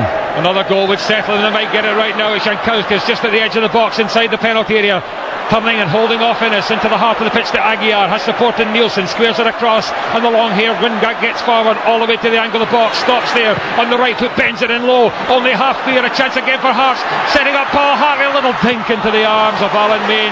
He looked to try and lift it over the goalkeeper with no conviction in the finish, and that most unusual, Murdo. Yeah, very unusual from Paul Hartley there, but you got to expect the quality from Hartley there. he knew exactly, couldn't drill a shot in there, tried to lob the goalkeeper but no power in the shot. Here go Hearts again. Presley leads them out to the back, finding Bednar, turning inside along the edge of the box, squares down to the heart of the pitch to Hartley on the right foot, blasts it high, rising over the top all the way from 22 yards. Hearts still lead by 1 goal to 0. He's never really got over the top of that one. It was a decent move down the left hand side, and the square pass being played into the path of Hartley. You would expect him to deal with that a little bit more efficiently, leaning back and putting it well over the bar. I just wonder if there are signs though in the last couple of minutes of Hearts beginning to try and lift their tempo, Murdo. Yeah, I think they've got to, because I don't think they can sit back for the rest of the game just in 1-0, because we've already witnessed it, the toss chance there that Gretna will create chances, and then Willie touched on, they look a wee bit nervous at the back, Hearts. And what a chance that was for Stevie Tosh. He will know that had he made the goalkeeper at least work, well, he wouldn't have been too hard on himself. Bednar and Jankowskis offside. A change to be made, Chick Young. Yeah, Gretna are going to make a switch. It's going to be David Graham who's coming on. He's just been told to get certified, he's ready to go on, and the fourth official hasn't been told yet. Can't just tell you at the moment who's coming off, but they're definitely going to introduce David Graham into the action. Well, Kenny Duker might be the man to go after the last challenge, and also his lack of ability, because David Graham will be more of a threat to the Hearts rear guard. High ball into the edge of the Hearts box. Again, Duker penalised, going with Stephen Presley, the referee, on a level with the two players clashing there. So we wait for that first change. David Graham broke his leg against Clyde, and what a moment to come back into the big time this is for him, Chick Young. Yeah, it's going to be Kenny Duker writing up. We think he might have taken a note. I'll confirm that, but it's definitely Duker coming off and David Graham got on his place. Well, he knew his right ankle had gone, there was no doubt about that. Again, Gretna get the ball from a Hearts free kick. McGuffey, but he's dispossessed too by Fesus, working with Scatchell. Forward to the Greek, comes off the sole of his boot. Gretna working hard. Hearts not dominating the game as they might have hoped. 9 minutes have gone since half-time. Still that 38th minute goal from Rudy Scatchell separates the sides. It was well taken after flicking off the head of Chris Innes from a long throw in by Robbie Nielsen. Well, there may well have been a foot on the part or not. We will never know in a sense. But the referee, the assistant, could have been looking for that, but they were certainly looking for jockeying inside the box, and they were battling hard in there, and it sailed into that area, and the second ball was the one that was punished. Throw into Gretna, a couple of yards inside the Hearts half on the near side, the Gretna right, as they tried to get to the goal to our right. Now out comes the board. It's 14-3, and it's the end of the afternoon for Davy Nichols, not for Kenny Duker. Yeah, that's very offensive then, the change being made. A wee bit more pace in the pitch now for Gretna. David Nichols just sat in there in the middle of the park, made a few passes, but we spoke about maybe the pace of the game might just go by him a wee bit, and now they've rectified that by putting a quick player on. He's only had one start since he broke his leg. He's had 3 off the bench, 2 in that time, but this is a great opportunity for the man who came from Stranraer for £50,000 and was prolific. Here goes Duker going to the goal line, driving it across. A chance there for Graham. A little back flick with the left boot there, up into the air it goes, and taken by Craig Gordon. And what a start that would have been for the substitute, Willie Miller. It would have been. It's certainly a positive substitute. I think they've brought their tactics forward quite a bit. That's only 10 minutes gone in the second half, and they're having a go. They're playing with 3 up front. Here they'll go Hearts. It's Rudy Scatchell across the edge of the box, goes beyond Hartley. Jankowskis got a little nick on it. The assistant points it will be a corner. I think the referee is having a word to with the assistant. The referee looks one way, the assistant the other. Total confusion. Yeah, the Gretna players felt it was a goal kick there. They've just all walked away. Even I think the Hearts players, I think it was one of the Hearts players with a diving head out the front post. Well, Brian McGarry wasn't sure. He pointed towards the 6-yard area, didn't go right down to the quadrant, but referee McDonald gave the verdict, and Hearts have their 4th corner kick of the game. Rudy rings out of the stand on that far side as the talisman gets across to take it. The in-swinging ball with the left foot, pressure, and Gretna high along the 6-yard line. Goes too high, though, comes off Kenny Duker. Out it goes, another corner kick to Hearts. Liverpool 2, West Ham 2. Stephen Gerrard, that outstanding world-class player, has scored to add to the Jibril Cissé goal. So now it's 2-2 with West Ham having been 2-0 in front through a Jamie Carragher own goal, and one from Dean Ashton after an error by Pepe Reina. Corner kick Hearts on the near side, looking to double their advantage. Hartley with the right foot along the 6-yard line, fisted clear by Main. All the way it goes, wide to that far side, but it's picked up again by the substitute Graham. Nice ball forward again to O'Neill, then to Duker again, wide to O'Neill. Gretna playing football, doing well, keeping possession. That was better, but the square ball was a bit of a difficult one, but Birch turns it into a decent pass. Nice step over by Skelton. Townsley, Gretna, good football. Over the halfway line they go, still in possession. working across the edge of the centre circle, still keeping their shape. Out from the back comes Burks, it slides under his foot though, but he does thread it down the line. Hartley couldn't control it, and it's out for a throw into sweet flowing football from Gretna. Yeah, it wasn't bad to watch as well. They got the ball down, but maybe just a wee bit earlier with the pass, they had an opportunity to get the ball forward. They ended up maybe putting themselves under a wee bit of pressure. Just not quite quick enough. Ooh, that was a dangerous ball from Stevie Tosh, almost the interception, Jankowskis, and they are committing. Gambling even this early. The ball into the heart of the pitch. Aguiar beaten in the challenge there again by Grady. Falls for Skelton with the right foot, drives it against the defender, goes a second time on the lunge and picked up on the near side by McGuffey. Gretna pushing Hearts back, still they've got it. Skelton across, eventually Townsley late to get there. Can he get there? Interception made by Cisnowskis. It floats onto the head of Innes, and now Hearts are overloading here. They've got 3 against 2. A chance for Paul Hartley, 25 yards out, pulls it back inside on the right foot and rolls it across the edge of the box, trying to play Jankowskis. Comedy of errors, but it wasn't really a comedy of errors for Gretna at the back, and they were lucky not to be punished. I think it's making for good football, but I don't know if the move to be as offensive as Gretna are going in the second half is too early or not, but I think we're in for a cracker of a game because they're certainly going for it. With over half an hour to go here, it's Graham on the far side, drives it across the face of goal, but too high. He'd done well, he'd got space beyond Robbie Nielsen, and with 2 in the 6-yard area, that was a half chance. Yeah, we've been unlucky with his cross, but you've just got to say that's what we're looking for.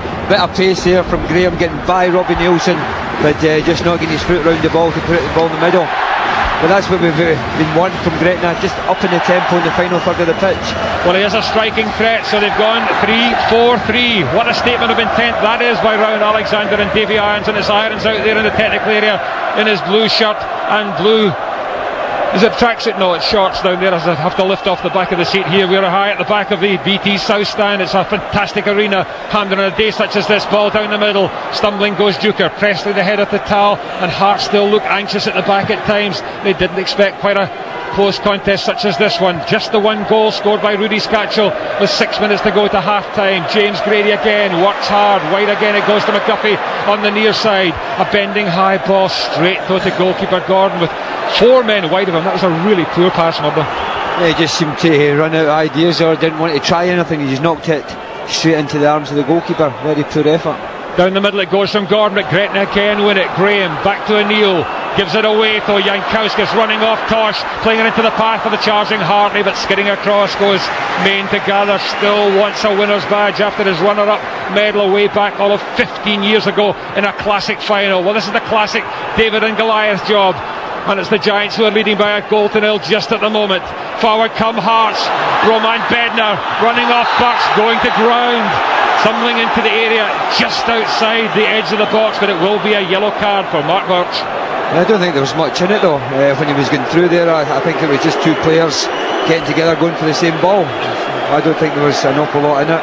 I think he went. Yeah, I think he's really unfortunate to get booked for that one. And the referee was a fair bit off the pace too. I think he's taking a gamble at that, thinking that there was intent. I didn't think there was too much intent whatsoever. In fact, I don't even know if it was a free kick.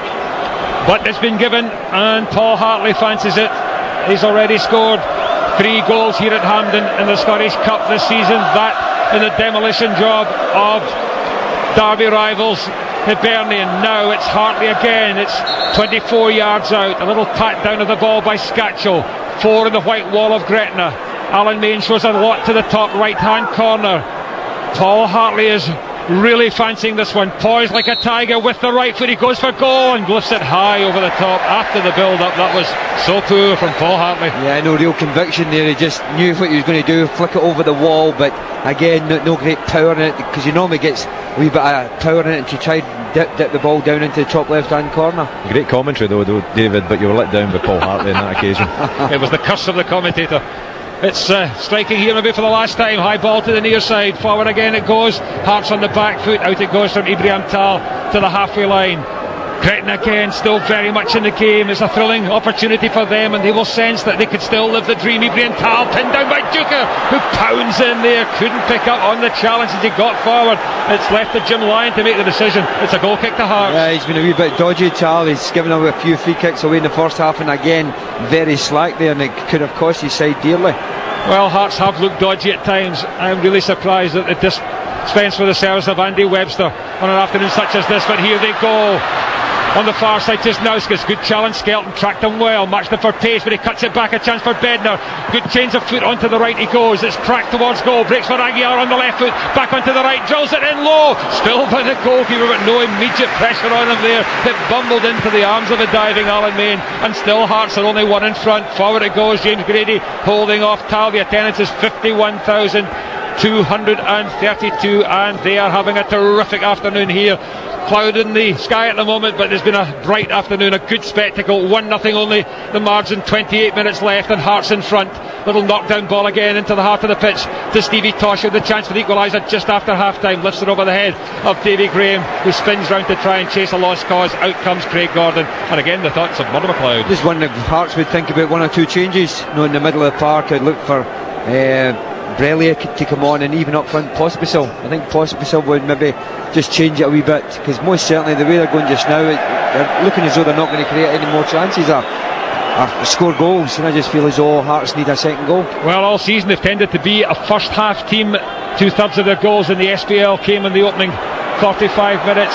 Back it goes to the edge of the Gretna box, and Birch keeps his head, lifts it long over the halfway line. Up goes Tal, a wee shove but not spotted. It falls for O'Neill, tries to link with Duker, but backtracky again goes just now, because they're certainly working harder off the midfielders, but they're not really passing it with any great rhythm. Back it goes to Stephen Pressley, takes no chances, and Craig Gordon lifts it high with the left foot down the breeze, but the header won by McGuffey, only as far as Pressley. Turns it back to the edge of the centre circle to Jankowski's, a good header down the middle, little bit of handball, but the referee didn't spot that there. Well, I think Roman Bednar was lucky he got away with that one. Yeah, without a doubt, and I'm surprised the referee didn't blow his whistle right away. I know he's allowed a couple of seconds, but it was dangerous. Well, is the gamble paying off for Gretna? Certainly they've been positive. They've changed the system. The ball is driven by Stevie Tosh down the near side, but Guffey couldn't quite get there. He didn't need to be just quite so adventurous with the pass. It was a chance again. They were flooding men down the middle. They're certainly been totally committed to attack, Willie. I think it's working for them. There's no doubt about that, but there's huge responsibility with their back three now, because they are definitely being left exposed. And you just worry a little bit about the breakaway. And perhaps Hartley coming from a midfield area beyond them, but without that, in terms of football, Gretna are actually dominating the game, and they have done since they've made that change. Yeah, they're 4 in the middle of the park, playing the better football. Good passing players there, in O'Neill in particular, and in Tosh. McGuffey not quite seeing enough from him. Gavin Skelton is certainly very fleet of foot, but he's having to backtrack to add to the defensive line, which is held there by Birch, Innes and Townsley. Good play again. Tosh finding Duker. First touch was really poor. Cross goes just now, and batters the ball out on a level with the Hearts 18-yard with a throw-in already taken by Graham. Down to McGuffey, wanders in field on the left foot, might go for goal. He drives it forward. It breaks again for Grady round the outside, cuts along the 6-yard line. He tried to there, but Ibrahim Tal did just enough, and Hearts were rocking for a moment. Gretna sensed they had a chance, but they didn't take it, and now Roman Bednar spins away from Birch over the halfway line, drives it forward down the middle. Goalkeeper Mainful makes a real howler there, knocks it high into the air, but he's spared his blushes by a header by Chris Innes, but still the pressure on. Ball over the top from the header. Mark Birch knocks it back. He's short, but Main is out there in front of Bednar. Scary moments again for Gretna at the back. Yeah, without a doubt, and just that goalkeeper just missed kicking there. But again, a wee bit nervous with his throw out. But it was a great opportunity down the other end, driving in there when Grady broke wide on the right hand side. John O'Neill had made a magnificent run to the front post. Well, I think O'Neill and Tosh are running the show in the heart of the pitch again. The ball's played forward. Graham lets it run beyond them to Grady. Wide to the near side, it goes to McGuffey. Unmarked, 25 yards out on the right foot. Time to deliver. Drives it low across the edge of the box. Tal knocks it half clear, but does enough, and in fact it breaks to the centre circle to Jankowskis. The tall Lithuanian feeding it down the middle towards Roman Bednar. Sets himself and lifts it over the goalkeeper, but lifts it over the crossbar.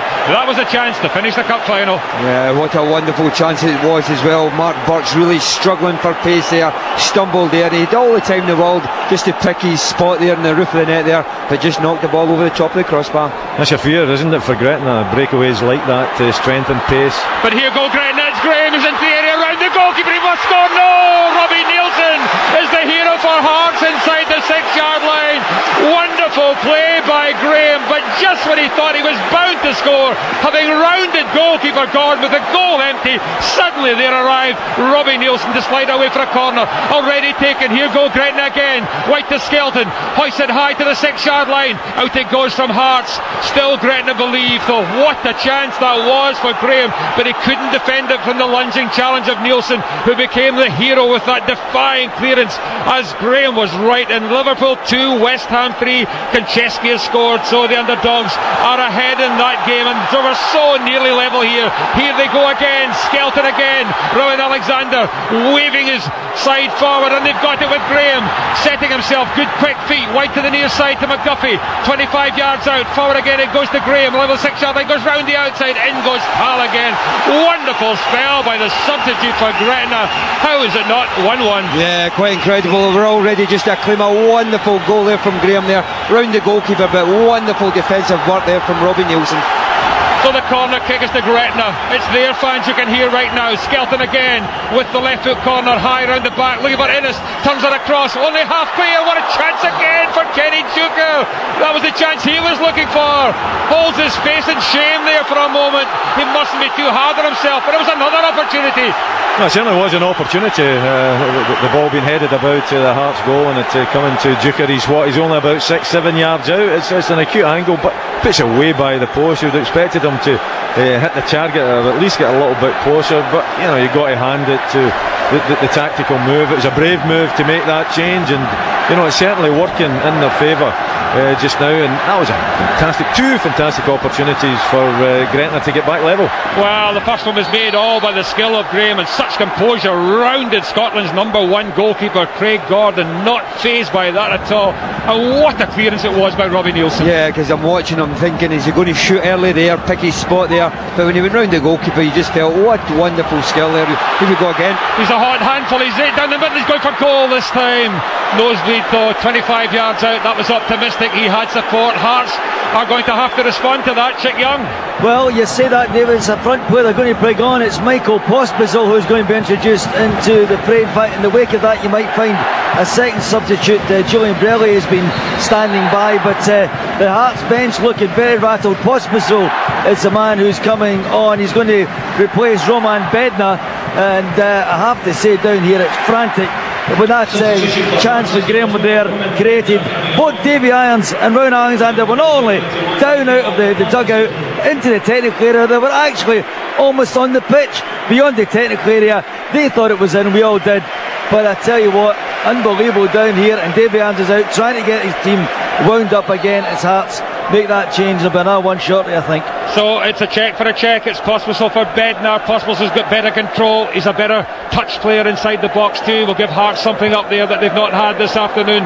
Real good finishing, but they're on the back foot yet again. Presley with Grady pounding in to Craig Gordon, flattens the goalkeeper, and he can have no complaints as he too gets a yellow card. If he doesn't get one, it's a terrible decision, and he's not getting one. Because of his size. Yeah, that's unbelievable. That been an outfield player, you'd been talking, maybe they'd get sent off. If he'd have been bigger, he would have got booked. Yeah, because of his size, he's taking pity on him, isn't he? When you're only 5'7", you get away with that against the goalkeeper who's 6'4". But James Grady and the referee continued to have their discussion. He knows he had lost the opportunity, he wasn't going to get there, but he just gave him a good dunt just for his pleasures. 20 minutes left, Hearts 1, Gretna 0. An enthralling cup tie unfolding here, and Gretna so nearly level 3 minutes ago with their little substitute David Graham, and what a finish that would have been for him. He did so much right, Willie. It was amazing he didn't score in the end. Yeah, I mean, it was just the anticipation of Neilson getting back, wasn't it? A fantastic well-timed tackle too, but it was there, and I can understand the feeling. You know, there's two players as well on the park, down on their knees with their heads in their hands, as it looked as though he was going to stroke the ball into the back of the net.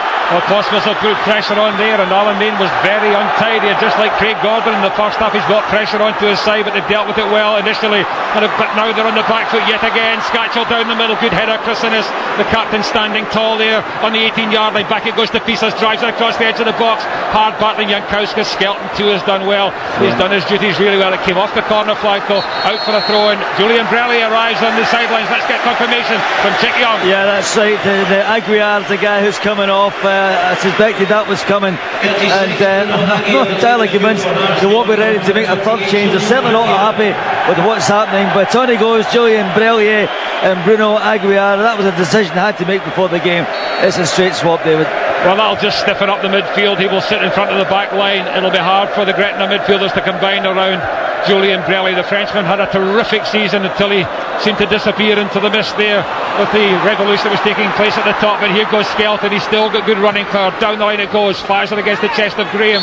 Comes bouncing back over the halfway line. Hearts do clear, but they also get the free kick, and Gretna are arguing, contesting, and they're still in the game with only 18 minutes left, and many thought that would not happen. Yeah, they pulled themselves back into the game, but they nearly put themselves back out of the game, because just that wee spell there, they've given the ball away about 5 times there, every time miss kicking it, so they've just got to settle down a wee bit at the back. They're going to be under pressure because they're leaving themselves a wee bit short than they have in the early part of the game. High free kick by Presley all the way to the 18-yard line. Innes knocks it down. Little nudge there though. Jankowski's being spoken to by the referee in passing. That takes the pressure off the white jerseys of Gretna, but I'll tell you, this veteran side is standing tall, still in the contest. 1-0 down. The goal a long time ago. Rudy Scatchell scoring on 38 minutes. So the two best chances of the second half have fallen for Gretna, Tosh and for David Graham. Yeah, I think David Graham's chance, the second one, but he just, when he went round the goalkeeper, I felt he never even had a chance to take. He didn't take another touch. Robbie Nielsen was in just as he was about to pull the trigger. Well, he showed it slightly wide to the left hand side, and that allowed Nielsen to make the lunge. Here go Hearts, looking for that second and killer goal. It's Rudy Scatchell, but he stumbles and falls and picks himself up. Pieces goes round the outside and is played wide all the way to the goal line on the left foot, cuts it across, chested up into the air, but picked up again though by the substitute Pospisil. Drags it back to the 18-yarder, but no one in maroon arriving, and away go Gretna again. Skelton fetch and carry just short of the halfway line, has to lift it long and high towards Duker in the near side, gets his body in front of the defender Tal and holds on to it, and has support coming late from McGuffey. Little roll forward again, the ball flicked on by James Grady, but again Kenny Duker not quick enough really to put real pressure on Stephen Presley. Presley goes in there, and Gretna have to settle for a throw in 10 yards from the goal on the near side there, right, attacking the goal to our right. Still Hearts 1, Gretna 0. 73 minutes says the electronic scoreboard. Ball thrown to the angle of the area, taken by John O'Neill, goes down inside, is a penalty. Chesnauskas makes the challenge, O'Neill goes down, and Gretna have a huge lifeline, and the dream continues. Absolutely, Stonewall penalty. Great touch there from John O'Neill there, but Chesnauskas just coming in from the side there. He's brought the player down as O'Neill went towards the goal line there. Stonewall penalty kick. Well, step forward, Ryan McGuffey. You have a chance for immortality here. 5 penalties already this season. He scored at Hampden in the semi-final against Dundee. Now here he faces the number 1 goalkeeper in Scotland, Craig Gordon, who backpedals to the goal line. The ball already on the spot. The blue-shirted referee McDonald ushers the players back to the edge of the D. McGuffey spots it up for a second time. Hands on hips, has a look, turns his back. The Hearts fans are whistling and cheering.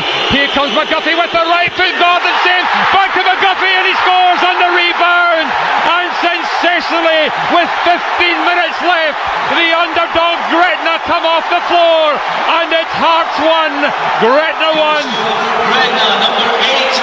Quite incredible there. He was under so much pressure there. The noise, very poor penalty kick there. He just reached the goals there, but fortunately the ball just came back to him there. Very coolly just slotted the ball into the right hand corner.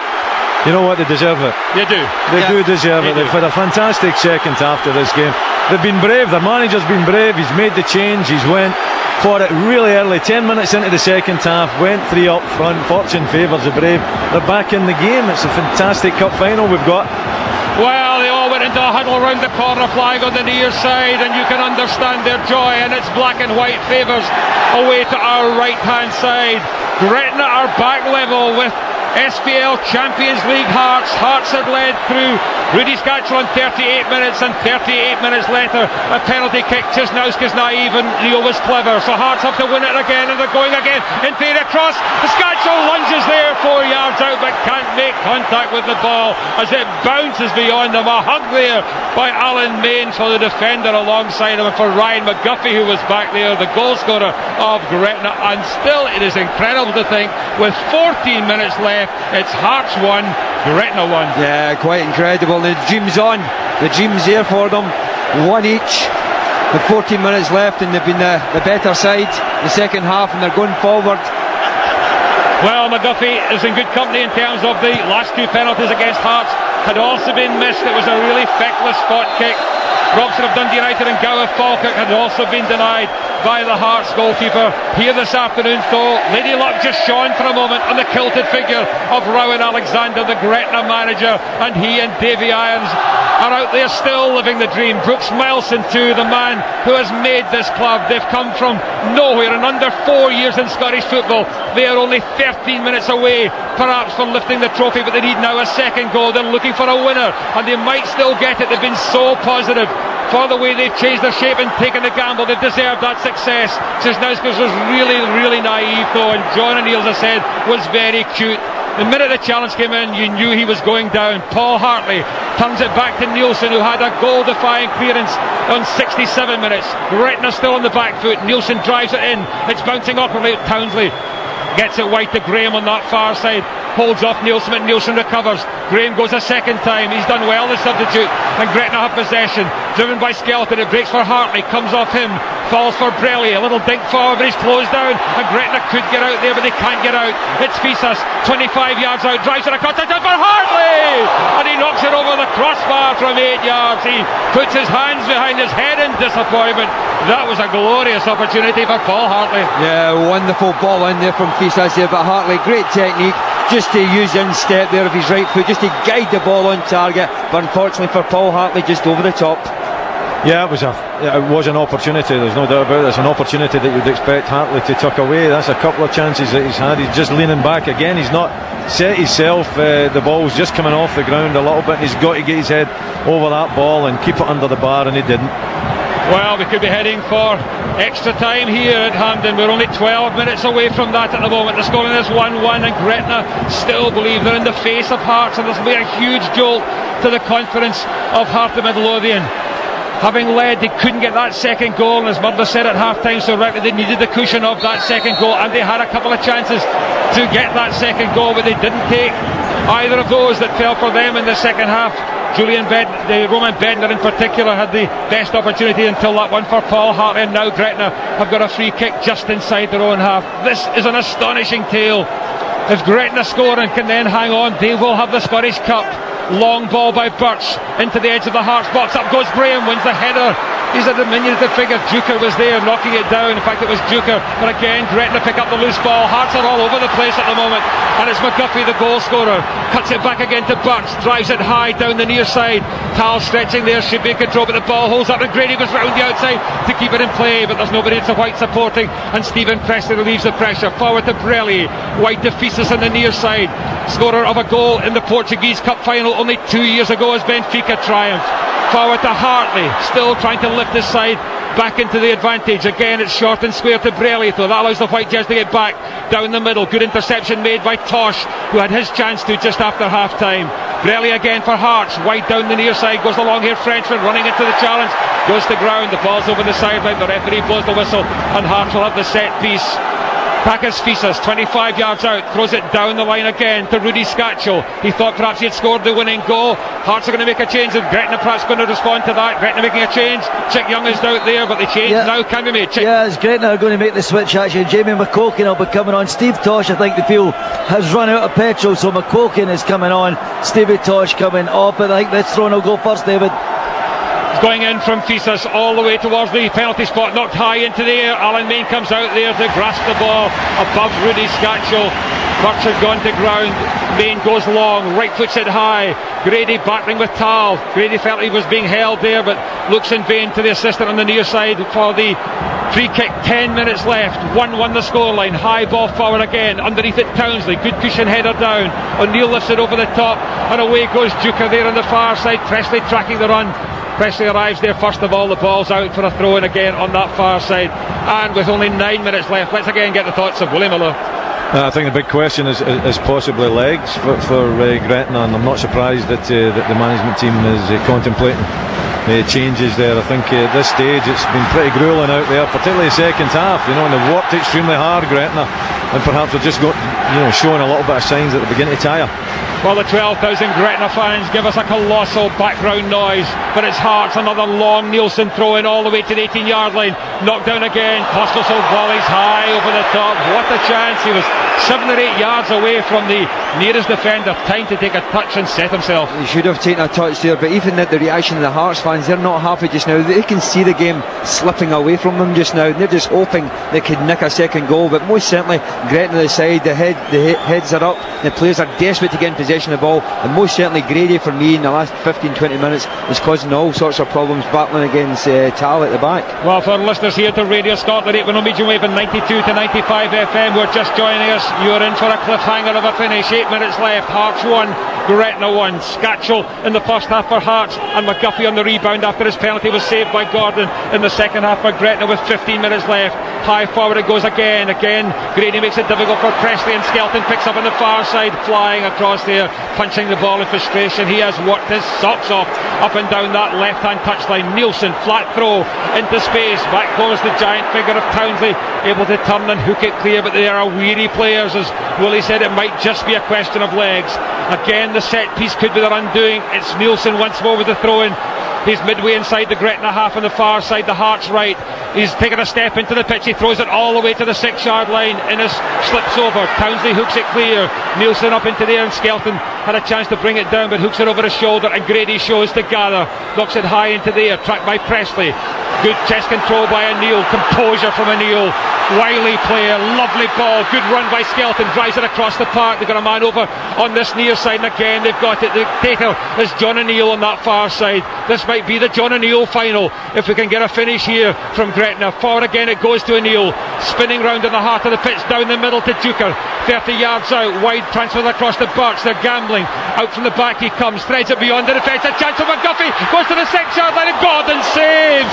McGuffey saw the goal behind the goalkeeper and it was empty, but the keeper did enough, and Gretna have a corner. What a magnificent save there from Craig Gordon there. He committed himself though, but he stayed on his feet. Ball was flicked by him, and he just, with the right hand, he's palmed it out for the corner. Well, that was 7 minutes left, and Gretna would have believed. They've got a corner throw on the near side, the first of the second half, their 6th of the game, to be taken by Skelton, left-footed, high, away to the back edge of the 6-yard line, not back across goal, and turned out by Jankowskis along the goal line, to Skelton once more, still the pressure's on, can they find a gap? Again a chance for Gretna, wide to the far side, and volleyed on the slide there by Chris Innes, and he shanks it wide, but the goalkeeping was the same area from which Rudy Scatchell finished, but Chris Innes couldn't match it. Oh, what a chance. Innes at the back post there, just didn't have the technique, did he? It's defender coming up there in front of goal. He's got over the top of it with his left foot, but I don't know what happened thereafter, because an opportunity was just wasted and squandered. Well, what a chance again. 2 opportunities for Gretna, but they've given away a free kick. Chances are coming. 2 for Gretna though in the last 60 seconds. Now Hearts at the other end of the pitch as both sides search for a winner. Which will get it? The giants of the SPL, Heart of Midlothian, or the Minnows, the champions of the second division, Gretna. Free kick to Hearts, right down the middle. 10 yards beyond the centre circle. Paul Hartley having a look, trying to find the tall players who are up forward. He takes it right footed, hangs it high. Main is there, so convincing. Poor free kick, Hartley, straight into the arms of the veteran keeper, and he bowls it out as again Gretna show continual ambition. Tosh, lovely looping ball, flags up for offside. Grady looping round there, gets in too quickly. Hearts changed it, Young. Yeah, the last one, it's Lithuanian for Lithuanian. Chisnowski's coming off, and it's going to be Saulis Mikalaunis who's coming on just to give them some extra legs, because could be heading extra time, David. Just a 5 to go here. But he is the kind of man that could win a cup for his side. This might be his last appearance too. He doesn't know. His contract is up at the end of this Pennant Scottish Cup final. 16 and 18. It is Chisnowskis who departs, the man who conceded that penalty, who struck the post in 8 minutes, replaced by his fellow countrymen. This game is being beamed back to Lithuania. 2 cup finals there only get crowds of around 3,000. Well, here we've got an enthralling contest for a crowd of over 51,000 inside the National Stadium. Free kick taken by Fisas. Good header by Innes. Pressure there on Nielsen from Duker. Just dinks it wide to the far side, and the first touch comes off Mikalaunis, but he goes back to gather, back to the halfway line to freshly square along the halfway line to Nielsen. Looks up on the ball over the top again. Stretching goes Townsley. Did enough. Tosh gets it down. And a little dink pass to the halfway line. But again, Nielsen's header picked up on the scraps by John O'Neill. Wonderful turn. Still he's going across the centre circle. Still with the ball at his feet. Then to Graham. Now Gretna have got a man wide here. And the goal scorer McGuffey. 20 yards out. Attacking Hearts down the right flank. Cuts it infield to the heart of the pitch to O'Neill again. Then to Tosh. Wide again to Graham. The substitute on the left foot. A chance to deliver into the box. He hangs it high. Turned out by Presky again. Only as far as Burch. Drives it across towards Skelton. Pospisil's there. Now Townsley has to get there before Jankowskis. Jankowskis made it difficult, but Townsley did enough and then goes down and wins the free kick. Storming play by Gretna. 4 minutes left. Hearts 1, Gretna 1. It's quite incredible. We're sitting with 3 minutes left in the clock and it's all Gretna just now. They've created all the chances. They're playing the better football and Hearts are just trying to hang on. Well, John O'Neill's a class apart. He takes the free kick high into the 6-yard line and Duker just stopped for a moment. He'd got a yard there on the 6-yard line, goes over his head. Well, are we heading for extra time or is there a winner before the end of the regulation 90 minutes? We shall see here with these two sides. Gretna, what a performance this is. This really is the fairy tale. It's Roy of the Rovers stuff. Is there a Roy of the Rovers out there in white for Gretna? Brooks Milson, he must have smoked 2,000 fags this afternoon, although he's not allowed to in the National Stadium. Away it goes from Nielsen to the far side, and the Hearts at the side at the moment, Willie, hanging on. Yeah, it is, and for most of the second half, you've got to say, I mean, Gretna have absolutely dominated, and you think that their legs are perhaps going, but they're not. They came back, they've maybe got their wind a little bit again, and as you say, John O'Neill in midfield, him and Tosh, been absolutely marvellous. Well, runner-up with Tavernier in 2001. He was also a substitute in the 1991 final, and here they go. It's Gavin Skelton. Hearts are stretched. Skelton cutting infield. The ball across the edge of the Hearts box. Tal knocks it half clear. Tosh is taken late, and Hearts can now go in the counter-attack. And they're away. Mikalunas on the far side. 4 waiting. Getting to the 18-yard line. 3 in white there. The ball's across, and Chris Innes makes the interception. Down the middle, headed on again by John O'Neill. David Graham shows, and Hearts had another chance there, but they couldn't take it. And now we're into the last 90 seconds of the 90 minutes. Back to goalkeeper Gordon, but he's given it away straight to Duker.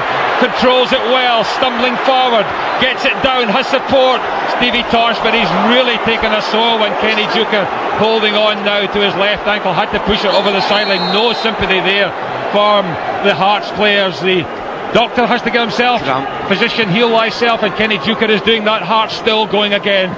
Forward to their goal scorer Scatchell, then Brellier. Out goes Birch's header to the halfway line and picked up again by the slipping O'Neill, but he's given it away, and Scatchell now has a chance to open out to the far side. Nielsen pounds forward. We're into the last minute, still at 1-1. Forward to Mikalunas. Mikalunas spins along the goal line, lunging in goes Townsley. There's 2 minutes of added time coming up, and that will start with another corner kick for Hearts, Murdo. Yeah, right on the final whistle, this corner kick, so it could be a hero emerging from the Hearts side. Scatchell over there to take it. He's already scored one this afternoon. Swings it in with the left foot, swirling high along the 6-yard line. Main rises. That's such imposing goalkeeping. Just hangs on to it, doesn't deliver, and then eventually goes long. Turning back goes Nielsen. Out goes Gordon to the edge of his box, and then gathers it just inside the penalty area. Sunshine really breaking out here. We're now in added time in the Tennant Scottish Cup final. 2-minute board is shown by the 4th man, Charlie Richmond. That's all that's standing between us and extra time. 1 goal now would be the winner. Hard challenge on the halfway line. Knocks over Mikalunas. John O'Neill's not happy. Referee has a word. He's shown a yellow card only to Rudy Scatchell and Mark Birch. He's handled the final very sympathetically, but what a final it's been. The accent's been on entertainment and football and commitment and bravery, and that has been shown in great measure by Gretna Football Club in the second half. But now they're having to defend in added time. It's Mikalunas with the fresh legs, and Neil yet again. In goes another challenge on the far side. In goes Neil scrapping for the ball. The referee eventually blows the whistle to the consternation of the Hearts fans and the delight of the Gretna support. He points the way of Gretna and gives them the free kick. We've now got only 70 seconds left before we head for extra time. Astonishing. Yeah, quite astonishing. It's an incredible match. The way it's panned out in the last 15-20 minutes, it's all been Gretna. The Hearts are just hanging on, but you just think extra time is going to be a big ask for them, but they've surprised us all up to now. But they've got to go and push himself again. The 1991 final was the last to go to extra time, and that was a cracker. It finished 4-3. This has been a cracker at 1-1. The bookies, I don't think, would have expected this scoreline. Gretna were 6-1 outsiders for 90 minutes. Again, they're still working hard though, and they've had so many chances in this second half. They've taken one on the rebound from a penalty kick saved by goalkeeper Gordon. Here go Hearts, one last chance, perhaps in the first period to settle it. It's Pospisil, weaving, twisting, still he's going. Too many white jerseys there, but still he's got it. He holds on to it, goes away from Skelton, drives it across, hangs it high, header towards goal by Paul Hartley, floats into the arms of Alan Main. We're now into the final 12 seconds of added time. Main just takes the ball for a little walk. Both sides will have it all to do in a strength staffing, stamina staffing final here. Well, staffing is actually sapping, but anyway, we are going to extra time for the first time for 50 years, and it was stamina staffing conditions here, but what a game. It has left us breathless, and all the plaudits go to Gretna Football Club. Hearts led by a goal to the little break through good finishing by Rudy Scatchell, but a clear statement of intent by Gretna saw an opportunity for Stevie Tosh just after half time. That was spurned, he hit it wide, but then they went to 3-4-3. The substitute Graham had a glorious chance. He rounded goalkeeper Gordon with a goal giving. Nielsen got back to clear, but then Cisnauskas took down O'Neill. Up stepped McGuffey there to whack the ball towards the goalkeeper. Gordon saved, but on the rebound McGuffey fired it into the net, and it finished here as we head into extra time. Hearts 1, Gretna 1. Call 0500 92 95 00. Text 80295 or email yourcall@bbc.co.uk. Your Call with Jim Traynor. It may be delayed, it will be delayed a little, but give him a buzz later. 0500 92 95 00. Stephen Gerrard, 22nd goal of the season. 3-3 at Cardiff between Liverpool and West Ham. It would appear they are heading to extra time. A 25-yarder apparently. We are certainly heading to extra time after these goals meant it was one apiece. Again, it's Nielsen the throw in, 6 yards out flat and with great pace. The Jankowskis' head round the back goes Scatchell and scores. The number 8 jersey is off in celebration. Rudy Scatchell ends his barren spell of no goals in his last 14 games to score his 17th of the season and send Hearts on their way to Scottish Cup triumph. Just before half-time, it's Hearts 1, Gretna 0. Ball thrown to the angle of the area, taken by John O'Neill. Goes down inside, is a penalty! Cisnauskas makes the challenge, O'Neill goes down, and Gretna have a huge lifeline, and the dream continues. Well, step forward, Ryan McGuffey. You have a chance for immortality here. The ball already on the spot. Hands on hip, turns his back. The Hearts fans are whistling and cheering. Here comes McGuffey with the right foot. Gordon saves. Back to McGuffey, and he scores on the rebound. And sensationally, with 15 minutes left, the underdog Gretna come off the floor, and it's Hearts 1, Gretna 1. Yeah, he took it well in the rebound. 16th goal of the season for Ryan McGuffey, 17th for Rudy Scatchell. Both sides have had gill-test chances in the game. Hearts mainly in the first half, Gretna mainly in the second half, but after 90 minutes it is one apiece.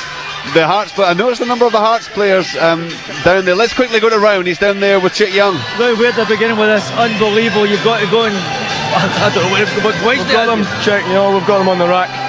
You feel you can win this now? Yes, very much so. You've full belief in the players. They're fit.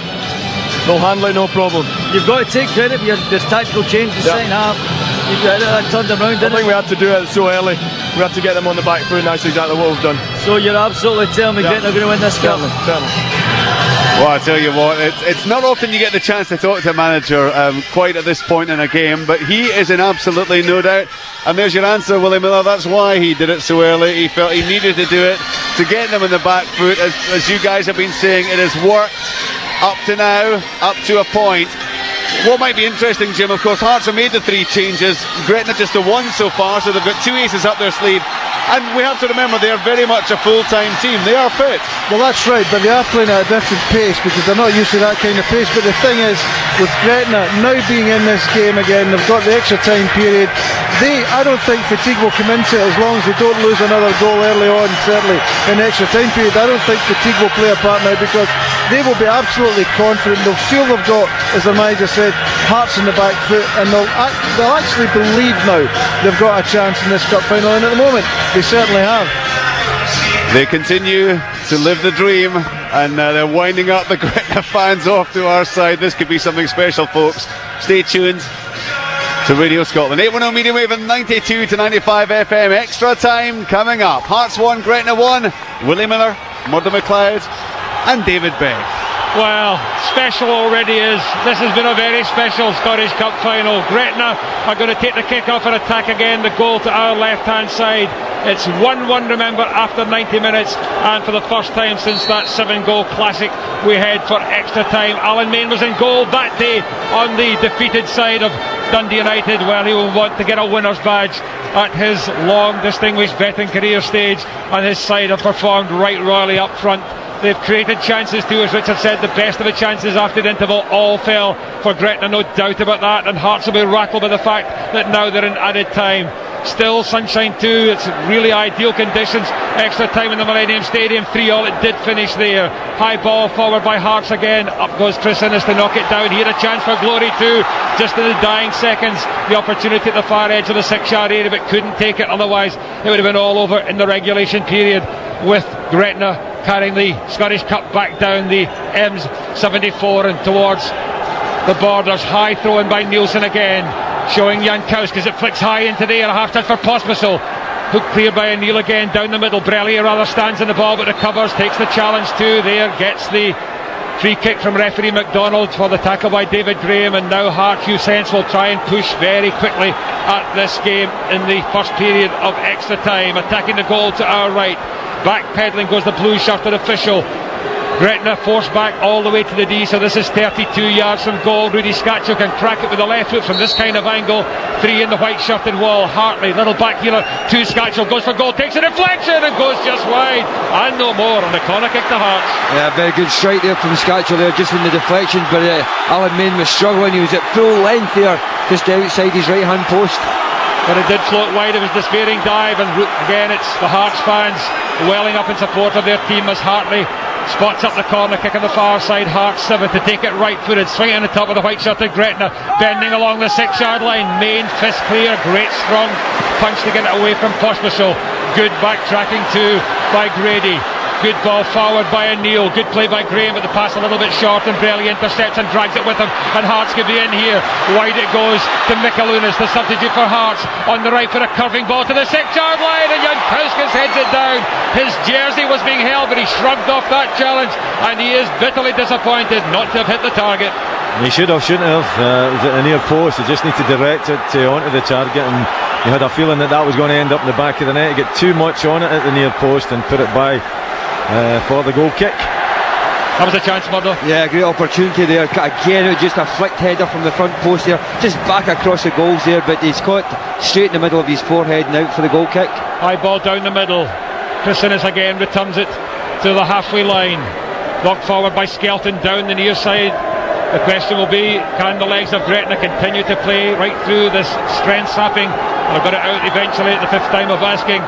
Scottish Cup final. Jankowski saw one of the tackle by Innes, but Innes is not penalised by the referee, and here come Gretna. Great take on the right foot by Grady, 20 yards out, rolls it square again to Graham, runs off Brelly, the jersey being held, and the referee a perfect view, little tug back by the Frenchman Brelly, and this now a chance for Gretna if they've got someone who can conjure up a magical free kick. Yeah, I'm very surprised he's not booking, because that was a goal scoring opportunity there. He was lining up just to flip the ball round the other Hearts defender there, and Brelly pulled him back, pulled his jersey. Yeah, certainly to be consistent, it was worthy of the yellow card that Mark Birch saw when he was booked by referee McDonald, who backpedals. Now John O'Neill is having a look. Gavin Skelton is there. Birch too offers himself for the driven shot with the right foot. Have they got something off the training ground? They've got Townsley square of them. Hearts have got 5 inching their way forward, 4 now in the wall with 2 off that. Skelton heightens the drama by pointing out the wall is encroaching It's John O'Neill. Can he finish? Goes for goal and lifts it over the top. As disappointing as the one from Paul Hartley. Still, it's Hearts 1, Gretna 1. It was very similar, wasn't it? A goal scoring opportunity there just outside the box, and it's wasted by John O'Neill. Not an easy place to put the ball in the back of the net, but certainly one where you're looking for him to get a little bit closer. Gordon's goal kick drops high over the centre circle, down the middle. Still conditions. Innes once more is stronger than Jankowski. Skelton back to Townsley, flips it back again to goalkeeper Main, takes a touch on the right foot to the penalty spot and drives it low, and is lucky it doesn't find a maroon jersey. Good composure, toss taken late by Brelly. That might be a yellow card this time. He got away with the last one, but not with that one, I don't think. Well, people will look at it and say he should have been booked the first time in this. It would have been under pressure, and I can't believe he's getting away with this one as well. Yeah, Dougie McDonald being quite lenient, but giving the West Coast Dougie on this occasion. Free kick to Gretna at the edge of the centre circle, and the tempo does seem to have gone from them a little bit, Willie. From Hearts? Well, from both sides. From both sides, a little bit. I mean, I think you've got to kind of expect that, because it has been a very hot day, and it's been end-to-end stuff. We've been well entertained. There's a lot of physical stuff being put into it, and I think you've got to expect perhaps the tempo just to die a little bit. Here go Gretna, good change of feet by Skelton. Doubled up on toe by Mikalunas, who drags the ball with him and did well in defensive area to keep his head and pick out Hartley. Long ball, searching down the middle. Across goes Birch. He's under pressure from Pospisil. He has to make the challenge, but doesn't. Pospisil squares it, a chance for Scatchell for history and immortality. Cracks it off the post, gets the rebound, cuts it across the 6-yard line, and for the second time in the match, the right-hand post is kissed by Alan Main because it saved Gretna. What a chance for Scatchell. 5 minutes into extra time. It remains Hearts 1, Gretna 1, and a corner kick. Very unlucky there for Scatchell there. Mark Birch there making a mess of the clearance, and it fell to Scatchell. Great strike, but very unlucky. The corner taken by Scatchell. Good header by McGuffey, the Gretna goal scorer. Brelly picks up for Hearts, finding Hartley. 30 yards out, going for goal, and parried there by Main, low to his right-hand side. It was swerving and dipping just in front of the goalkeeper, and he did enough at the expense of another corner. Yeah, they're a little bit slow coming out to put Hartley under pressure. They had time to look up, pick his spot. It was a great strike by him, low to Main's right-hand post, but Main down there and got a little touch on it to give the corner. Taken by Hartley, right-footed again along the 6-yard line. Two Gretna defenders get it clear. O'Neill flips it on, but it's coming pouring back on top of the white-shirted minnows. Mikalunas down the middle it goes. Good header in as the captain, but again Gretna haven't got the legs to pick up the loose ball. Mikalunas again, lovely curling cross, great claim by Main. Terrific goalkeeping by Alan Main. 6 minutes into extra time, it remains here. Hearts 1, Gretna 1 in a cliffhanger of a Tennant Scottish Cup final. Yeah, Hearts now in the ascendancy. They're getting forward, they're putting Gretna under a bit of pressure there. Alan Main looking very comfortable in goals there, just taking the pressure off his defenders. And Gretna will still, you imagine, get one chance, and they might get it now. David Graham nicks it forward, the flag's down. Grady, can he gather on the goal line? Drives it across, the chance for Duker, a header over the top. He got away there, backpedaling from Robbie Nielsen. He had given himself that vital yard, and he had to hit the target. He did, yeah. I mean, it's a difficult one because he is going back the way. He has drifted off his marker. The cross into the box been a decent one. Maybe it could have been doing with a little bit more pace off his head. He just didn't get enough power on it, didn't he? Tried to just kind of balloon it over the top, and that's where it went, over the top of the bar, unfortunately. Innes is winning the battles, and Jankowskis isn't enjoying it at the moment. Gretna worked hard, they thought they had got the throw in, but Duker is disappointed as Nielsen shells it all the way into the box of Alan Main, who takes command yet again. Gretna players are appealing to the referee. He wants it to be retaken, is sending the ball back there, and you can understand why Gretna are disappointed with that verdict. Robbie Nielsen had stolen a few yards, had been pulled back inside his own half. Normally when you steal yards, the ball is turned over for the other side to get the throw in, but anyway, on this occasion that's a curious one. Throw into Hearts, and again Nielsen gets inside Gretna territory to throw it forward. Cleared by Tosh, but only half clear. He's still in the park. We thought he was coming off with about 15 minutes left. Hearts have got a chance here though. Great play, Pospisil finding Mikalunas. Cross high across the face of goal, but too long, in fact, over the top of the crossbar. It sails and out for another misspent opportunity by Hearts. Yeah, what a waste there, because he had all the time in the world just to whip it across. Three teammates in the middle, and he just put the ball behind. Does there come a point, Willie, where a side such as Gretna might say, let's try and just play for penalties? I wouldn't think so. I don't think it's really in their makeup, is it? I think if they look as though they're not going forward, I think it would be more down to tiredness rather than not going for it. Plus there's a hell of a pressure, and in players. I don't think there'll be too many of them senior ones out there looking forward to penalties at this stage. No, only once has it gone to penalties in the Scottish Cup, and that was the first time that Tennant sponsored it in 1990 when Aberdeen triumphed by 9-8. Hugo Hearts trying to win it before that ordeal. Good ball forward to Scatchell again, but dragged the shot first time. He hadn't got the right angle on that occasion. That was the wrong choice. Through it goes to Mainry, batters it high, right-footed, sailing down the middle. Up goes Tal again, but the header's poor, unconvincing there by the Senegalese. Under pressure, gives way to Grady's challenge on the far side. Grady did well. Graham picks up the loose ball and comes in field. He always looks to have an extra yard compared to the rest of the attacking players in white. Good pass down the line, finding Grady once more. 20 yards out, a little dink ball. Good run made by Graham. The boot was high from Julian Brellier. Flag points. It came off the Gretna substitute and out for a goal kick to Hearts. Yeah, good move there from Gretna getting forward there, but I think Tal, I said it before, he's struggling against Grady. He doesn't like people in about his feet all the time, and he's scrambled just one or two easy balls and he's just made a mess of it. Remember, extra time in the Millennium Stadium. West Ham will be kicking themselves. They led 2-0 and 3-2, but a last gasp equaliser, his second of the afternoon from Stephen Gerrard, has taken that match into extra time at 3-3. Here a free kick. John O'Neill still tireless, still wanting to play, winning another free kick at the edge of the centre circle as Gretna again silenced the huge Heart support. O'Neill swings it wide to the far side. Unmarked over there's McGuffey, the Gretna goal scorer, hangs it high to the back edge of the 6-yard line. Gordon goes there under pressure, too much pressure though, and the whistle sounds. Derek Townsley getting forward alongside Kenny Duca, and the shrill whistle from referee McDonald ends the challenge of the striker, and it will therefore be a free kick to Hearts. But it's a very quiet, eerie silence in Hampden all of a sudden, because nobody knows how this one will finish. Who done it? Well, Gretna have done it so far. They've done it by coming from behind to 1-1. Forward it goes from Nielsen, who had that fantastic clearance to deny David Graham on 67 minutes. There are weary players all over the park in both colours.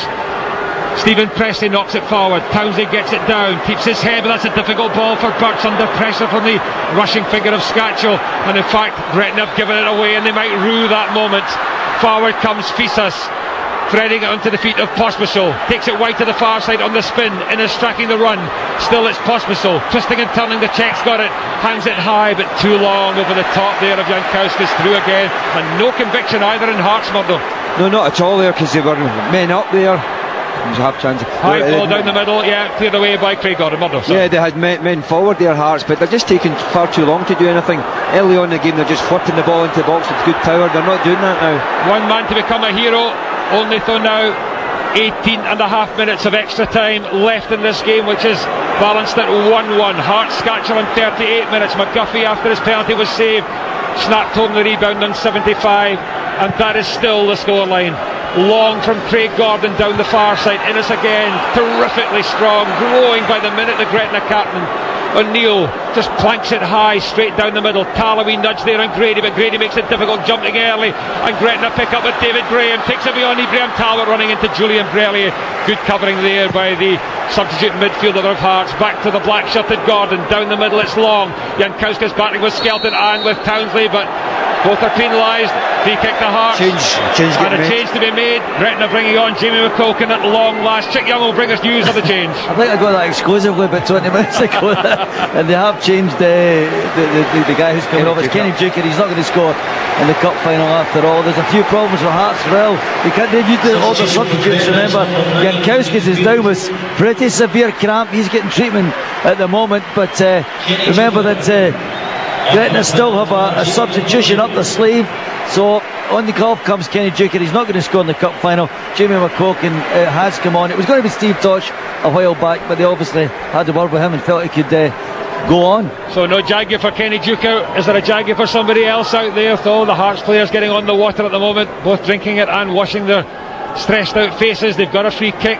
These set pieces so difficult. Hearts have scored from so many, but now we're deep into the first period of extra time. 2 minutes only remaining of that.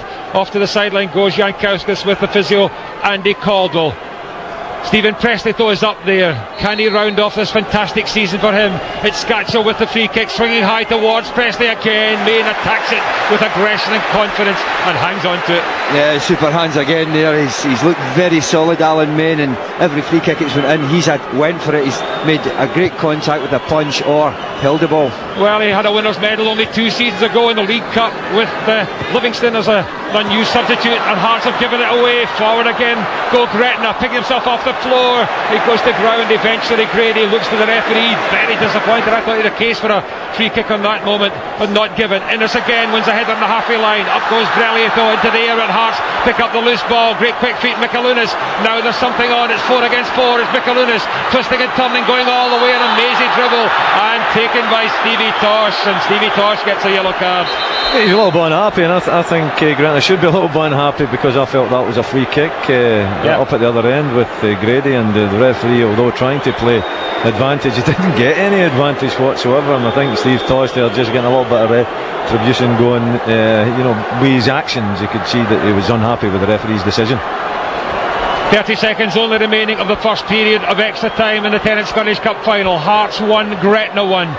Free kick to Hearts after the tackle by Tosh. Marching forward goes referee McDonald. The formalities complete. The 2-man wall, 3-man wall now it is, being pulled back to the edge of the D, so it's 35 yards out, almost on the angle for Paul Hartley with the right foot, goes for goal and knocks it just wide, and no more. It wasn't far away.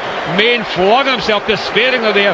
Hartley for a second thought it was in. Yeah, a wonderful free kick there, just flipped it over the wall there, but by the right hand post, and it went straight into the stanchion at the back of the goal.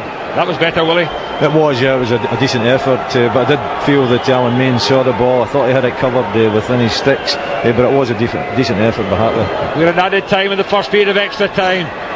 Gretna again attacking Hearts. Graham putting pressure on Nielsen. He's got enough pace on the ball. Back to Craig Gordon, who was pretty awkward in the first half, but he's got to the final 15 minutes of this game with the scoreline still level at Hearts 1, Gretna 1. There was a wee half chance for Kenny Duker. Scatchell hit the post on 95 minutes. Hartley's free kick, the dying action of that first period of extra time, and with 15 minutes only left, it's Hearts 1, Gretna 1. They on at half time and extra time, but there was no chance of that. Immediately that whistle sounded from Dougie MacDonald. The Hearts, almost the whole backroom team, the medical staff came rushing on. Jankowski's big problems with what looks to be a groin strain of some kind, so they're really trying to get him stretched and get him sorted out. A lot of the players taking on water. Dougie MacDonald's actually going around now and trying to persuade some of the backroom staff of both teams to leave the park. Most of the Gretna players have taken a drink, they've taken on some fluids. The Hearts players also doing that, and it seemed from making the change there, McQuilkin coming on, they immediately pushed John O'Neill further up the park, so it's by no means Gretna relinquishing their ambitions. They still want to push forward, they still want to try to win this game in open play. Although you've got to say the first half of extra time utterly dominated by Hearts, and they could have scored a good 2 or 3 goals during that time. They haven't done so. It's still 1-1. It's still 3-3 at Cardiff between Liverpool and West Ham. Keep you up to date on that one. Back though to David Begg. Yeah, let me give you a quick plug for your call. The lines are open. 0500 92 95 00. Get your calls in. Jim Train will be picking up after we are done here. But which side will take away the trophy? Well, 1-1 is an astonishing scoreline in the second period of extra time. Hearts pick up though in the heart of the pitch. Mikalunas, good quick feet on the left foot, drives it against the blocking challenge of McQuilkin, but Hearts again to the loose ball. Weary players all over, and the pass by Fisas underlines that too. He's got so much skill. A European winner with his country Greece in 2004, a Portuguese Cup winner in the same season, and Hearts have to backpedal as Gretna throw it towards the halfway line. Little challenge over the top there by Fisas, but Gretna tried to hook it down the line. It swings out and the flag comes up, and now we're heading towards the second minute of the second period of extra time. So add the whole lot together, 107 minutes already over, 13 only left. The throw in to be taken by Fisas just over the halfway line, throws it down the line to Pospisil, gives way too simply, and Gretna now in the counter attack. James Grady muscled out by Ibrahim Tal. Good ball forward to find Pospisil, short to Hartley, the edge of the centre circle. Across the park it goes as Hearts play football, getting on the ground and passing the way through Gretna. Nielsen stops, square again to Brellier, spins round, 35 yards out on the left foot, twisting and turning, back on the right, short again to Mikalunas. Still the white jerseys backpedal, still Hearts get forward to Rudy Scaccio, kills in the chest, wheels round, threads it to Jankowskis, he's a walking wounded, can he finish? He hasn't got the legs to get away there, and Gretna have it, and now they've got a chance to go, but the pass is under hit there, came off piece of spell for Graham, and now Jankowskis is in a real heap, but Gretna chip it high forward to David Graham, shrill whistling, the Hearts players want it put out, and it is put out very sportingly there by David Graham. It's cramped once more, the goalkeeper Alan Main gives attention to the Hearts striker. Hearts 1, Gretna 1. I'm surprised they put it out there because it was a while before he was down, and then but Gretna had good possession driving forward. Very generous. Yeah, very generous. Yeah, very sportsmanlike. I don't know if I was out there if I'd have put that ball out. That's a great opportunity. I mean, he's no making any influence at all on what Gretna are trying to do. And they had a breakaway, they had an opportunity. I think they would have had every right. I don't think they could have complained if they'd have played that move through. Well, the Hearts fans applauded Alan Main, who returned the applaud as well. It's a very sporting moment. Let's talk about the penalties perhaps, Chick Young. Yeah, the decision has been made, David, where the penalties, if we need them, will be taken, and we're only about 13 minutes away from that now. They will go to the east stand. That's as you look on from the BT stand at Hampden away to the right, the traditional Celtic end of the ground, if you like. That's because, of course, there's at least a 50-50 split of the supporters there. Gretna and Hearts fans gathered there. That decision has already been made. So if we go to a penalty shootout, that's where it all happened. Yeah, that's very fair indeed, because the 12,000 Gretna fans are still on the edge of their seat, living the dream. 18 minutes, says the electronic board. The ball is turned back to Gretna, but then closed down by Michael Pospisil. A bit of a booing from the Gretna fans, and you can understand that. He had no real entitlement under the old fair play rule to go for that one, but they have got the ball and they've worked away nicely across the park, and it's the fresh legs of McQuilkin now, a chance to take on Nielsen, who is open and vulnerable not far, so he drives it across the edge of the box, flying header clear by Ibrahim Tal, chested down by Stevie Tosh. Great skill, great control, but the boot was too high. That's again a very hard decision by the referee to penalise the Gretna midfielder. No, I disagree with that. I thought it was very good skill there. He had to take his foot up to knock the ball over the head, but for me it wasn't dangerous play because the opposition player wasn't getting there. Yeah, I share that view with you, Murdo. 11 minutes only remaining of extra time. Free kick taken by Presley, high ball to the edge of the Gretna box. Pospisil going there, the referee has a hand in the air but the whistle's silent. Hearts pick up, Brellier gives it away, Graham back there, almost dispossessed. A clash of heads though, rolling around goes a Gretna player once more. The referee wants some attention for Gavin Skelton. Skelton doesn't want to know, he doesn't want to get over the sideline there at all, to miss a second of this. It'll be a bounce ball, Gretna will get it. The referee, because of a head knock, immediately blew the whistle. Pospisil's there, but they surely will not contend this one. The watch is ticking away.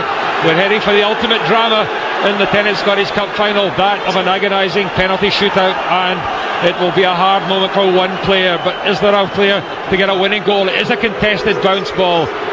Eventually it comes to the halfway line where Fisas has it, turns it back to Presley. Hearts are wary, they don't want to make a mistake. They know that one mistake now could cost them very dearly.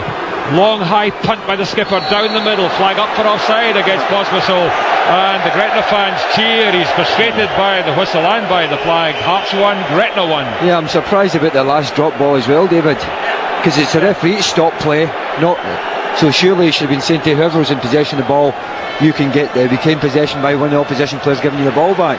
Well, maybe they're all getting tired, including the officials. Nobody can switch off now though, with 10 minutes only left. Everybody on the edge of their seats, silence round Hampden in many areas, but it's the Gretna fans you can hear who still believe, they're still making the greater noise at the moment. Throwing forward again to James Grady, hard challenge, but he's backing into Ibrahim Tal. He's penalised this time. The Hearts fans, you can hear them, and you would expect the Hearts support to make the difference at the moment, Willie Miller. I think they're responding to the team performance, really, and you're right. I mean, they've got the majority out there. You would have thought that they would be trying to lift their team at this moment in time, but maybe it's a sign of respect of what Gretna's put into this cup final. Oh, what they've achieved this afternoon. They'll be winning admirers all over the world as the world watches on, not knowing what's to be the destiny of the trophy. Ryan McGuffey goes in the challenge, flag points again, he's standing above Brellier, but Hearts are on their way over the halfway line. They go wide down the near side. Pospisil back to goal, closed down by Chris Innes, came off the Gretna skipper, and now you hear the Hearts fans trying to make that difference. 9 minutes only left of extra time, 1-1 still. Hearts probing gently down the near side. Pospisil turning in field, rides the first challenge of Tosh, but the ball shoots high into the air as it's cleared by Mark Birch. Turned back in again by Hearts. Out from Townsley, still not clear. Pressure on, a chance for Jankauskas. Knocks it down to Mikalunas. The two Lithuanians combine. Jankauskas now on the far side. Dinks it high towards Paul Hartley. Only half clear, a chance for Fisas. Kills on the chest. Keeps his head. Dinked across the area. Turned back. Cutely turned back by McQuilkin. How cool was that under pressure? The goalkeeper. Fantastic. He only had 11 players in front of him there as the ball came to him at the back post. They'd just given the ball away. Error made by McGuffey. Gives it away. Tal forward to Hartley. Good challenge in us. They are out on their feet, both sides. Nobody's got great energy except the new man, McQuilkin on the far side. Great run made by Grady, trying to get between Presley and Nielsen. Nielsen on the far side drives it against the striker, but he picks up Grady. Does well, finding McQuilkin. Short and square, a chance for Skelton. Turns it on, a chance here for McGuffey. 25 yards out, drives it low across the box. Hearts are weary. Only half clear. Tosh drives it in. It comes off Nielsen. Back he goes to Gordon. He shanks it high into the air. Hearts are on empty at the moment. Gretna had another great chance, and they've won a throw in. What an occasion. Gretna go again. Short to David Graham. Takes it into the box. Tal blunders it out. Hearts clear the danger. A little nudge by Pospisil, and a free kick again to Gretna. What a performance this is by the second division champions. They're still battling away there, and I felt David Graham, when he was going into the box, was going to go in one of his runs again, but unfortunately his touch was a wee bit too strong. Well, Hearts are on the ropes. Gretna go again, trying to land the knockout blow. Gretna rings out of the stand, away to our right. It's hung high across the 18-yard line. John O'Neill stretching, a weary stretch there, couldn't turn it back across goal. They're still using the multi-ball system. Robbie Nielsen at least is still in a hurry, but Craig Gordon, another very uncharacteristic performance from him this afternoon. That clearance was all over the place. It's thrown to the halfway line. Scatchell ball over the top, flags down, but they can't go, and Maina way outside his area, gives it away, and the goal is gaping, and Mikalunas saw that was an opportunity for him, but back on his D there. Gretna had a defender to knock it clear, but still they're on the back foot. Both sides have given everything to the game. They are spent forces, but is there a winning goal with 7 minutes left? Fisas again, short to Mikalunas. He too should have fresh legs. Gretna work hard and they pick up possession. McGuffey running off the challenge, going to ground under the tackle by Mikalunas. And Gretna have taken a quick free kick, and they've got 4 against 3 if they can get it forward. Graham again, running into Grady. Still it's Graham. Graham going round the outside, away from Brellier, driving into the box, onto the goalie. Crashes it across the face of goal, but too near. Goalkeeper Craig Gordon. And now the Hearts fans roar their side forward on the counter-attack. They're both out on their feet. They're trading blow for blow again. Hearts going down the far side. Nielsen once more threads it forward. Townsley knocks it out. This is incredible. Is there a winning goal in this game? Hearts going into the box again. Pospisil wheels round, 8 yards out. White to Nielsen, drives it low, comes off Townsley, and Gretna now go. Terrific performance by the Minnows of Gretna. 1-1 the scoreline. We're way into the second period of extra time. There's only 6 minutes of the 120 left, and Gretna play football. Lovely football. Good pass. White to McGuffey, their goal scorer. Short to Skelton, who had that little half chance moments ago, but he can't pick a pass, and Fisas is leading Hearts out, and the flag's down, and Scatchell's in. 1-on-1 in the goalkeeper, rounds the goalkeeper, goes to ground. Does he know? Or the referee points to the corner flag. I thought he had to give a penalty. In fact, he's going to show a yellow card to Takas Fisas for protesting. Your view of another controversial decision, Murdo McLeod? Yeah, it was unbelievable. The ball was just given away by Gretna, but Scatchell had picked the ball 1-on-1. He's knocked the ball round Alan Main. Alan Main's went to ground. Players went into him, but it's very difficult to see whether he's went in. I think he's stumbled over Main, who was on the ground.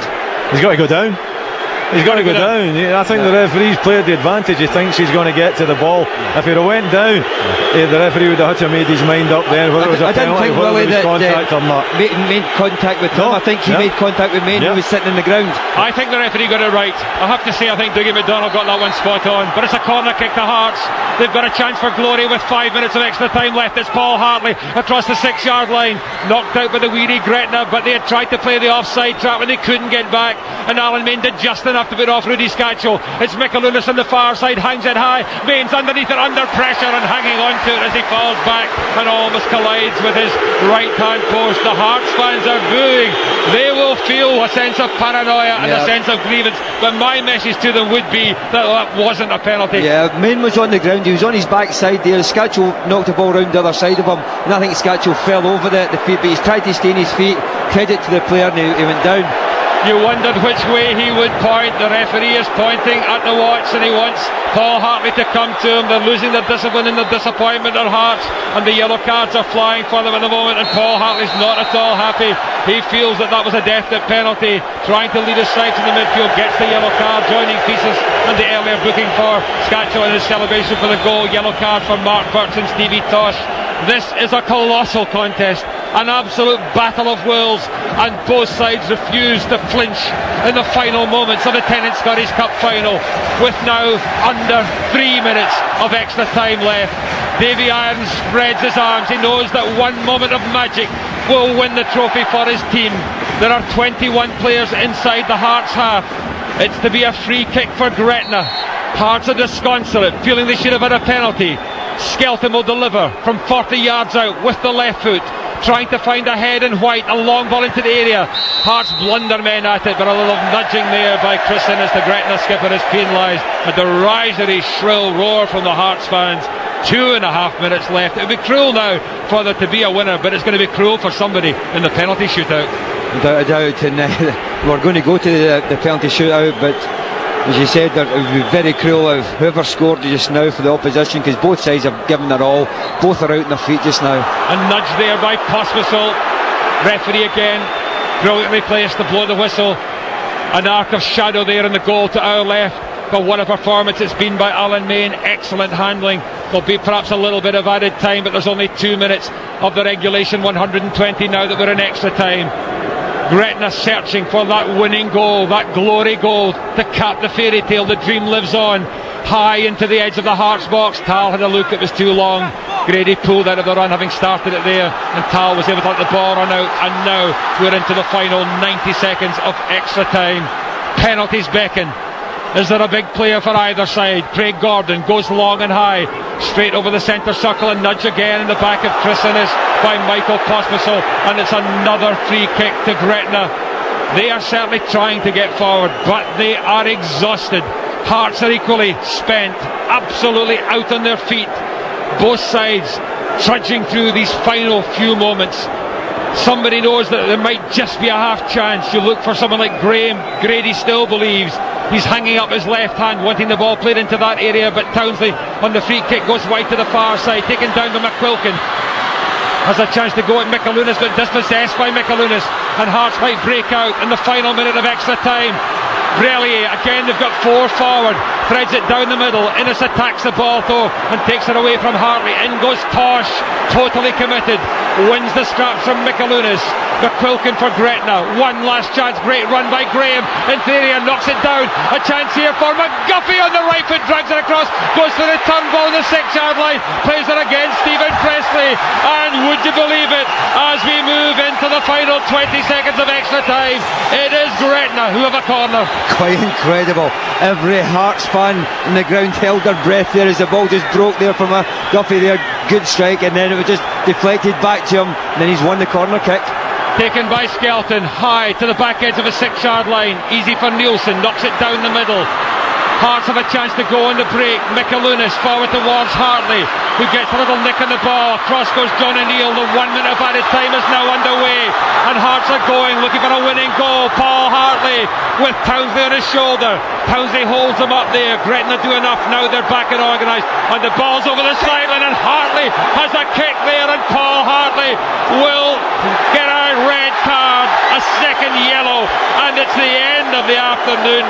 A moment of madness from Hearts Player of the Year, and he will not have a chance to take a penalty in the shootout if it goes to penalty kicks. He scored a hat-trick in the semi-final.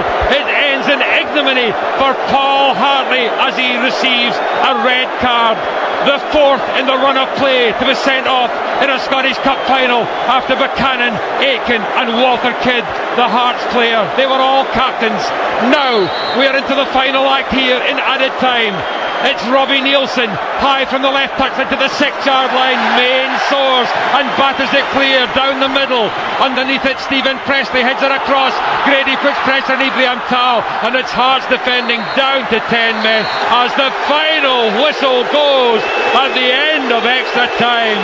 What a cup final we have had. So many talking points. A claim for a penalty for Hearts in that second period of extra time, and a red card for Paul Hartley. Hearts' 8th red card of the season, but we are going to penalties for only the second time in the Tennent Scottish Cup final, because it's finished here in a fantastic cup final. Hearts 1, Gretna 1. Jim Traynor and your call will be coming up. Give him a buzz. The lines are open. 0500 92 95 00. Not only do Hearts not have Paul Hartley for the penalty shootout, but Gareth Jankowskis looks like he's absolutely done in, and has looked like that since early in extra time, and it may be that he's incapable of taking a penalty. This could be very interesting indeed. And then you had Ryan McGuffey, who's Gretna's main penalty taker, and he was as nervous as a kitten when he came up to take that one in regulation time. First Tennent Scottish Cup final that I've seen going to extra time. I have to say the one way back in 1990 when Aberdeen won it 10-9, 9-8 in penalties. I was sunning myself in Thailand at the time and only discovered what it was all about later on. So this is going to be just absolutely nerve-wracking, James Traynor. But it's fabulous as well. I mean, Gretna, you would never have thought it. I don't think any of us expected them to survive the 90 minutes. They did. We didn't really expect them possibly to get through the extra time period. And then, of course, the penalty claim when Scatchell was trying to go past Alan Main. I don't think it was a penalty. I think, like David Begg, the referee got it right. Do you not think if he'd gone down, the penalty would have been awarded? Yes, absolutely. Well, he was right with that. But he didn't go down. And I'll tell you, Scatchell, of all people, you think, if you're in a situation like that, you just think, well, he's going down.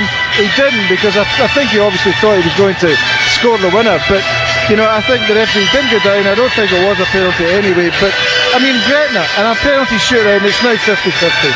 It's just daft, actually. It shouldn't be happening, but it's terrific entertainment. And now you've got to pick these players. You've got to see the ones that are courageous enough. I suppose you're looking at eyes as much as anything and say, well, he can take one, he can't, he's had enough. I don't know, but McGuffey, he's going to have to take one, but he didn't. You know, I knew with the way his body language told you, absolutely, he wasn't going to score. It was a poor penalty. Gordon didn't do, he did enough, but didn't hold on to the ball and he knocked it in. But this is absolutely wonderful. I mean, that's the other thing. It's not just a cup final. You've got Craig Gordon, who is huge and who is a magnificent goalkeeper. You're staring down the barrel of him. But actually, on the other side, Gretna have got Alan Main, and there's a guy who I've seen save so many penalties over the years, and he fails to play him too.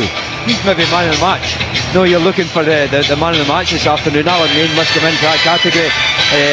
You're looking at Skelton as well. He's John O'Neill, some wonderful players. I think you look through the Heart side, there's not many. So Alan Main is a player who's on a high just now. I think also Margot Graham as well. He didn't play the full game, obviously. He came on 54 minutes. I think he's done a great job. Yeah, you're guys, right. just quickly, let's go to Brooks Milson with Chris McLaughlin. Brooks, you've been living the dream. It's almost a reality. Yeah, it's hard. I don't know really. I mean, we've had a great second half. We're fighting them all away, but they are a class above us. We can say that. But who knows? You're a nervous wreck, aren't you? Sorry? You're a nervous wreck. I am, yeah. All the best. Brooks Milson, he must be absolutely going through torture. Rowan Alexander's just been out in the park with his players. He's just wandering back up. He's got the full gear on. I'm sorry, I don't know what it's called. Plate. It's a plate. Thank you. That's over his shoulder. That's dropped off, and now Davy Irons is waving it round and round above his head as he leaves the pitch, and he's making his way back across. They'll of course have gone through it all with the referee. They'll decide who is taking the penalties, who will be taking them. Shake nerve-wracking down there too. Rowan Alexander has just walked past me, and I said I'm trying to shake him towards the microphone, and he said to me, "Chick, it's our day, and walked away. I have never in my life seen a man with such stubborn determination of knowing his fate as Rowan Alexander. He's now in the dugout, he's staring into the middle distance. There's chaos around down here, and it just looks to me, let's remember that interview I had with him at the end of the 90 minutes when he said categorically we'll win it. Yeah. He's a man to me who knows his fate. Okay, check. I've never seen anything like this in my entire life. The two goalkeepers peeling off to our right hand side. Alan Main winding up the Gretna fans, saying, come on, let's make some noise, let's cheer on the team. Craig Gordon looks a little more reflective as he paces off to the left hand side. Davy Irons suddenly races down towards Alan Main there. He's got the plate in his hand and he's just having a big hug with the goalie. He just wants to wish him all the very best for the penalty shootout. Hearts will be taking the first penalty. I think you'll recognise that man strolling up there, David Begg. Yeah, Stephen Presley, the skipper of Hearts, wants to lead by example. He's having a word with Craig Gordon too. The referee, Dougie McDonald, hands him the ball. He spots it up. Alan Main, the veteran goalkeeper, stands between the Hearts skipper Presley and a 1-0 advantage for the SPL Giants. Taken to a penalty shootout by Gretna. Presley turns away, trying to keep his composure.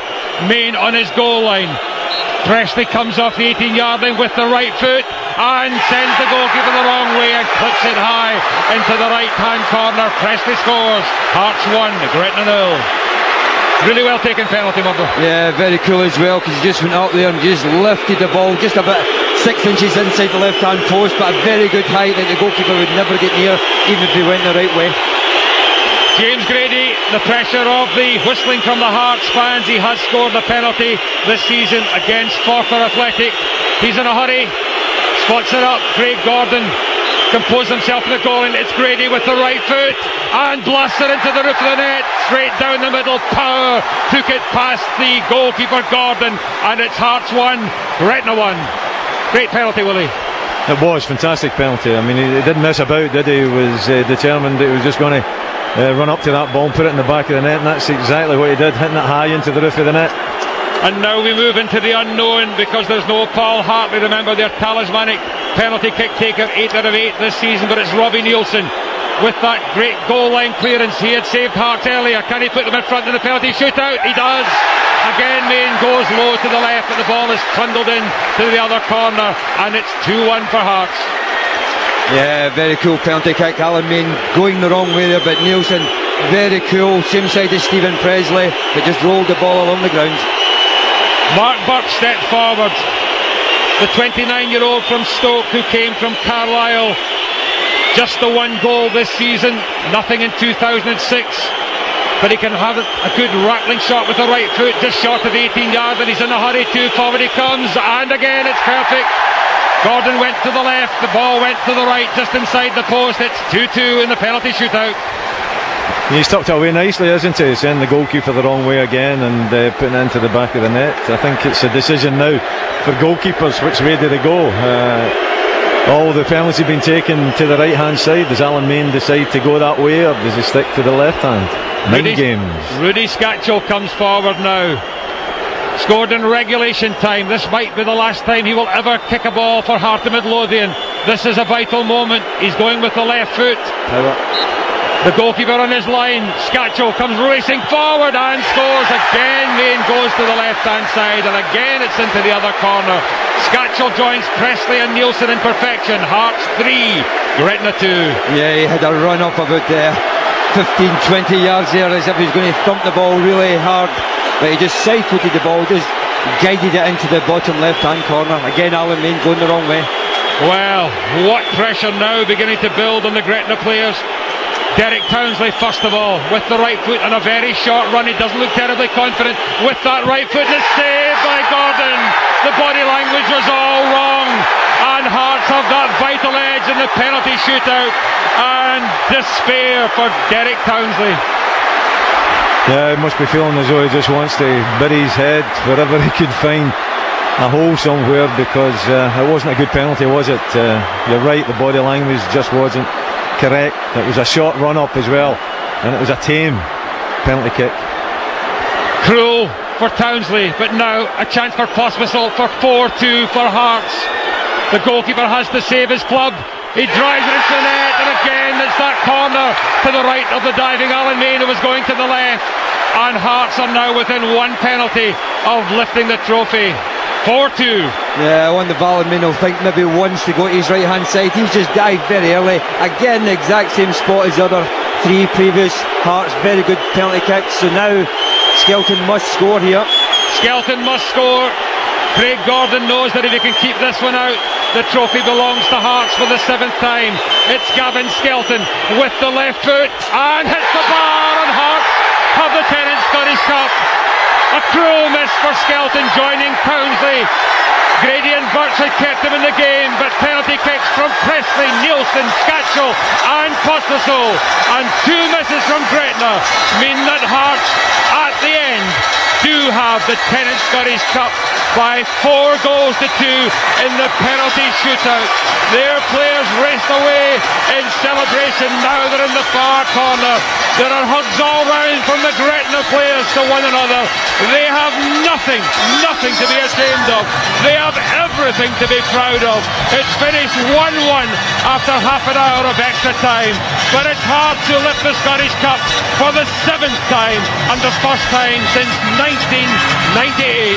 It finished here on penalties. Hearts 4, Gretna 2. It's just been an absolutely stunning Tennent Scottish Cup final. I don't know, did Craig Gordon get a touch on that and save it onto the crossbar? I wasn't sure, but certainly it hit the crossbar and flew over, and Craig Gordon immediately shot off away to the corner flag there to celebrate with the Hearts fans. The rest of the players made a beeline after him, and they've been congregated away across in that far corner of the stadium. Meantime, you just can't help but feel for Gretna. They have put everything into this game, 120 minutes plus penalties. I think most people probably felt around the stadium when it came to penalties that maybe it was just going to be Hearts Day. I'm not quite sure what it was, but certainly all 4 Hearts penalty takers absolutely clinical, tucking it away in the corner with Alan Main going in the opposite direction. It wasn't quite the same for Gretna. Townsley's penalty, poor one it was saved, and then Gavin Skelton, well, the shot certainly hit the bar on its way over. But Rowan Alexander and Davy Irons are down there on the pitch, and they are congratulating each and every one of their players, and so they should. They put everything into this. They came so close on a number of occasions to actually winning it themselves. Hearts, of course, had countless opportunities in the first half, and many opportunities too in extra time, which in all honesty they all but dominated. They couldn't get a winner, and Gretna, well, they were so close to making that dream a reality. You see Andy Mitchell of the SFA walking back across with the Hearts goalkeeper Craig Gordon. It may be that Craig has been awarded the man of the match by our television colleagues. The Gretna fans off to our right, most of them are staying, it would appear, and they're giving the applause to the players and receiving much applause back. Stevie Tosh still winding them up, saying, come on guys, make plenty of noise, you deserve it, you've been part of what has been a fantastic day. I think this is my 15th successive Tennent Scottish Cup final. It'll certainly be up there with the best of them, both in terms of some of the quality of play, but also just the drama. Hugely exciting afternoon. Hearts have lifted the Tennent Scottish Cup for the 7th time in their history. Vladimir Romanov has something tangible at the end of his first season in charge of the club, and when you look around, Jim, Trainer, you look around, you see the Hearts fans all the way around. They are absolutely overjoyed, and you can see what this club means to Scottish football, I guess, when it has this kind of backing. Now, you just look at the size of that Hearts crowd, the noise they've made all afternoon, and I've thought, I'm quite sure at times towards the end there, before the penalty shootout, that perhaps we weren't going to win this cup, but you can hear them celebrating now. I think they deserve it.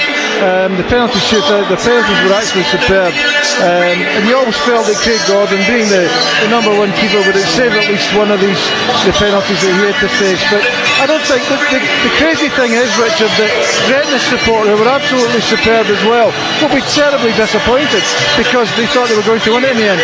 Absolutely. Let's get down to Chris Ennis with Trick Young. Yeah, Chris, I know you haven't actually won the tournament, but you're certainly not losers, are you? I think we've done ourselves justice, Chick. We came in here with every hope of winning it. We gave it our best shot, mate, and it's turned out a great day for the fans, and credit to Hearts. Had to come to a sudden day, a penalty kick out, and we lost it. But never mind, mate, we've got a lot of pride in the boys. We've done well. It's a sore way to lose, though, isn't it? I think we've got to, obviously, we had a good chance. I thought we could have maybe won it second half. Extra time, we looked a better team, but at the end of the day, mate, we lost it, and we've got to keep our heads held high. Stevie Tosh just beside me. Stevie, I don't know, I mean, I've never seen that. My heart's been pounding through that.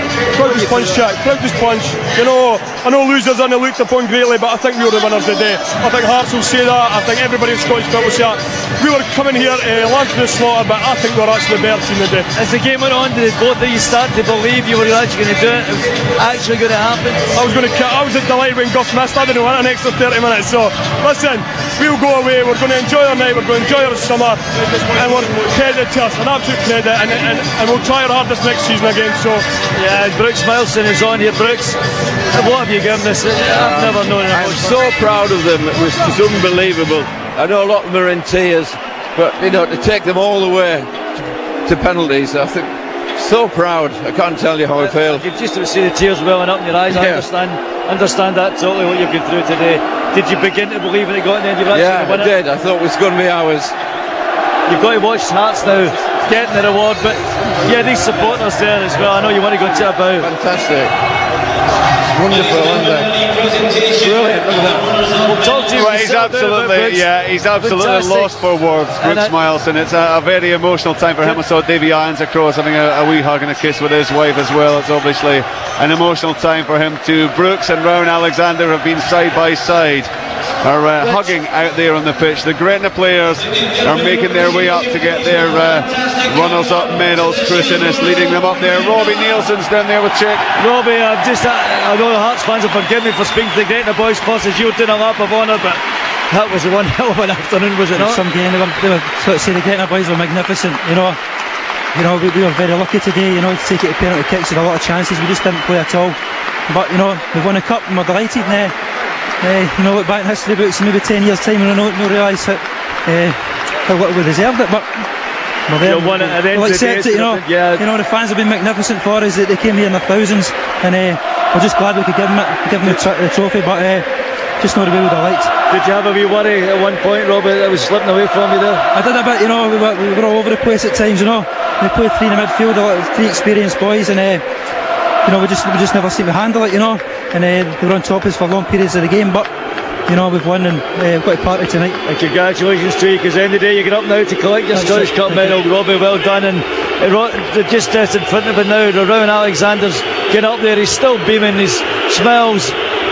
Well, he's absolutely still joyous about the performance of his team as he comes down the booing in the back now for Dougie McDonald and his officials there. Maybe a quick word with Stephen Presley. Stephen, I know you're going to get your team up. A quick word with you. Congratulations at the start. Maybe just yeah, go there. I think Stephen's doing a slow job of, I think I've got 100 lines there. Slow job of going up to lift the Scottish Cup, but you're a bad boy. Always chance for him. I just looked over to my right there, and Big Lawrence, who does the Hearts website, and we see him at all the Hearts games, floods of tears, the big sap, tears rolling down his face, that big red face of his. But you can understand the joy, you can understand that felt by the Hearts players. Valdas Ivanauskas is wandering into the tunnel area there, and Robbie Nielsen is leading the Hearts players up. It would appear that what they're going to do is get all the players up and then get the trophy to the captain, who is Stephen Presley, of course, and who is right at the end. So up they come, Robbie Nielsen, Craig Gordon. Now that's interesting, Paul Hartley's there. I recall an FA Cup final or a Scottish Cup final where a sent-off player wasn't allowed to get a medal, but anyway, thank goodness he has been allowed there. Bruno Aguara there, Bisas and Tal and Scatchell and Pospisil and Bednar all making their way up, each player going through and being handed the trophy, or handed the medal at least. And right at the very back, right behind everyone else, Jankowskis, he was out on his feet, wasn't he? Just made it to the end there. Steve Banks, the substitute goalkeeper. Valdas Ivanauskas also tucked in behind there. And Scatchell now decides to make his way up. He's got Paul Hartley's t-shirt on inside out, or the wrong way round anyway, and he's got the See You Jimmy Bunnet, and he's wandering up there behind Stephen Presley. They may have to just hold on just a sec. He's actually thrown his boots and his socks, would you believe, into the crowd. Up he comes then. All the Hearts players are there. The trophy is about to be handed to Stephen Presley. Hearts 10th Scottish Cup winners 2006. Stephen Presley holds that famous silver trophy aloft in one hand. He's been watching old videos of Willie Miller down the years. That was the traditional Willie Miller pose. Stephen Bresley holds the trophy up. All his Hearts teammates fan down alongside him. Valdas Ivanauskas beaming there. All the players punching the air, absolutely overjoyed as they celebrate the first silverware of the Romanov era. Rudy Scatchell showing off as ever, jumps up onto the ledge and holding the trophy, holds it high. The Hearts fans all around us, hanging over the gantry, hoping just to get a better view of the players down there as the trophy is handed along the line to the likes of Christoph Berra and Mikalunas and Česnauskas and Bednar, each one delighted to get their hands on the trophy and hold it high for those Hearts fans to celebrate. Meantime, the Gretna players are way off to our right and they're slowly making a kind of half lap of honour, if you like, in front of the Gretna fans and taking the support of them. And I think a few of them also heading along, but they're going to carry on through and applaud the Hearts fans, I think, too, and they're getting a good round of applause back. Everyone in this stadium knows just what Gretna put into this match and how unlucky perhaps they were in the end to miss out. The trophy continues to be handed down through the Hearts players. Robbie Nielsen, I have to say, thoroughly delighted for Robbie Nielsen. What a player he has been over the last couple of seasons, and great to see one of the young lads coming through into that team and keeping their place and winning the silverware. Ibrahim Tal, he was nowhere a month ago, and now he's a Tennant Scottish Cup winner. And Bruno Aguara also down there. It's been a remarkable afternoon, it really has. As Heart and Midlothian were held 1-1 by the second division champions Gretna, Scatchell and McGuffey on target. Hearts eventually winning it 4-2 in penalties, and Liverpool have won in penalties, would you believe, 2-0 down to West Ham, 3-2 down with seconds remaining. Stephen Gerrard got the equaliser deep in the stoppage time, and Anton Ferdinand missed the penalty for West Ham that ensured that Liverpool would win the penalty shootout. So the two favourites did come out on top, Liverpool down south and Hearts here in Scotland, but my goodness, both were made to work for it all the way. The Hearts players have got back down onto the pitch. Looks like they've got special t-shirts that they're all putting on, and we'll see the message on them. Chick Young, in fact it's Chris McLaughlin down there with Paul Hartley. Paul, an unbelievable game, an unbelievable season. It's just been unbelievable. It's just icing the cake, but credit to Gretna, they were outstanding today, but we managed to scrape through in the end. Did you feel it was slipping away at some point? I thought we did, yeah. Once it went to penalties, I was nervous as anything there. Good enjoyment, Paul. Right, just a quick one there, because Paul and the other Hearts players are having to make their way across to this makeshift podium that they have constructed out in the pitch. I've got to say, the Gretna players wandering all the way around the pitch there, and they're applauding the Hearts fans. They're getting a good round of applause back, and that's what one of the guys was saying earlier, the fact that you don't have the Old Firm at a final, and somehow it just feels a slightly better atmosphere. And certainly I think those Gretna Hearts players and the two sets of fans have showed that throughout the afternoon. So as the Gretna players continue to walk and wander around the stadium, the Hearts players are down there on the podium. It says Tennant Scottish Cup winners 2006. The ticker tape is maroon and white. The players, most of them carrying scarves, are jumping up and down and dancing up and down, and the Tennant Scottish Cup, the trophy, is gleaming in the Hampden sunshine as well, you can hear the music in the background, very appropriate music for an occasion such as this. And the Gretna players are about to disappear from the pitch. One or two of them just wandering around towards the end, soaking up the atmosphere. And Brooks Milson, I see, is down there, and he is he's chatting to a number of the Hearts fans. And he really is, he's just an incredible character. But he's gone across there, very friendly, very genuine, and has applauded and congratulated those Hearts fans, and he's getting handshakes from many of them. He loves life and he loves football, doesn't he, Brooks Milson? Incredible stuff. The Hearts fans all around this stadium just overjoyed. It has been the most tumultuous of seasons, and they have ended it not just with a place in the Champions League qualifiers, but also silverware, the Tennant Scottish Cup. Ryan McGuffey, who scored the goal for Gretna. Now this is lovely as well. You know, some of the players, the Gretna players are down there, and they're shaking hands and signing autographs and congratulating the Hearts fans. It is fantastic to see this. Fantastic to see this side of Scottish football. The Gretna utterly devastated at losing in the way they did, and yet great sporting sense of occasion here at Hampden.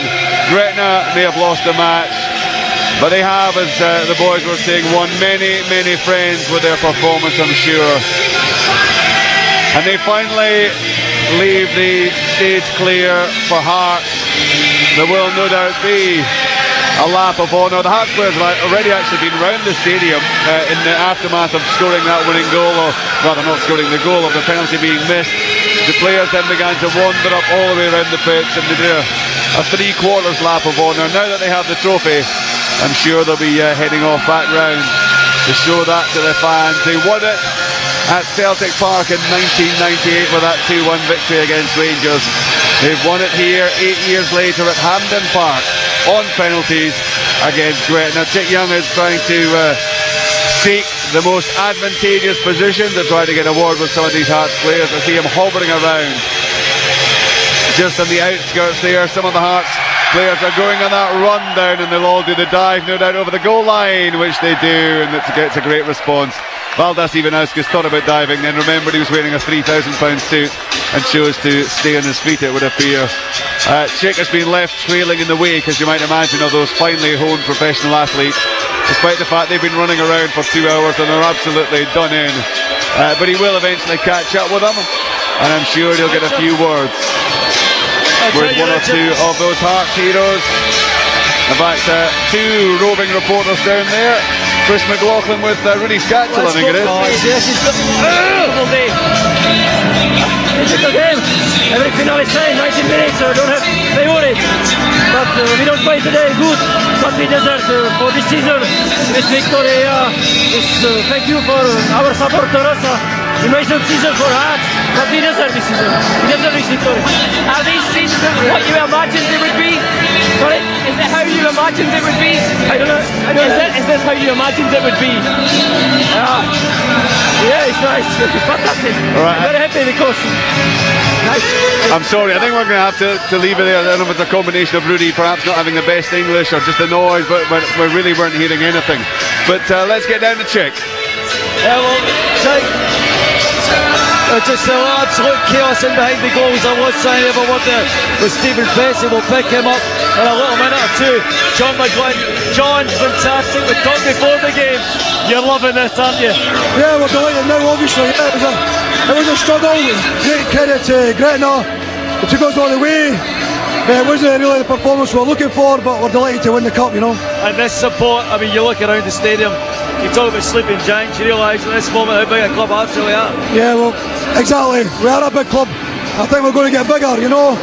We'll apologise for the performance, but we have won the cup, so we're delighted about that. I know you want to get around this lap of honour, John. Let's back and walk, but just a little word about...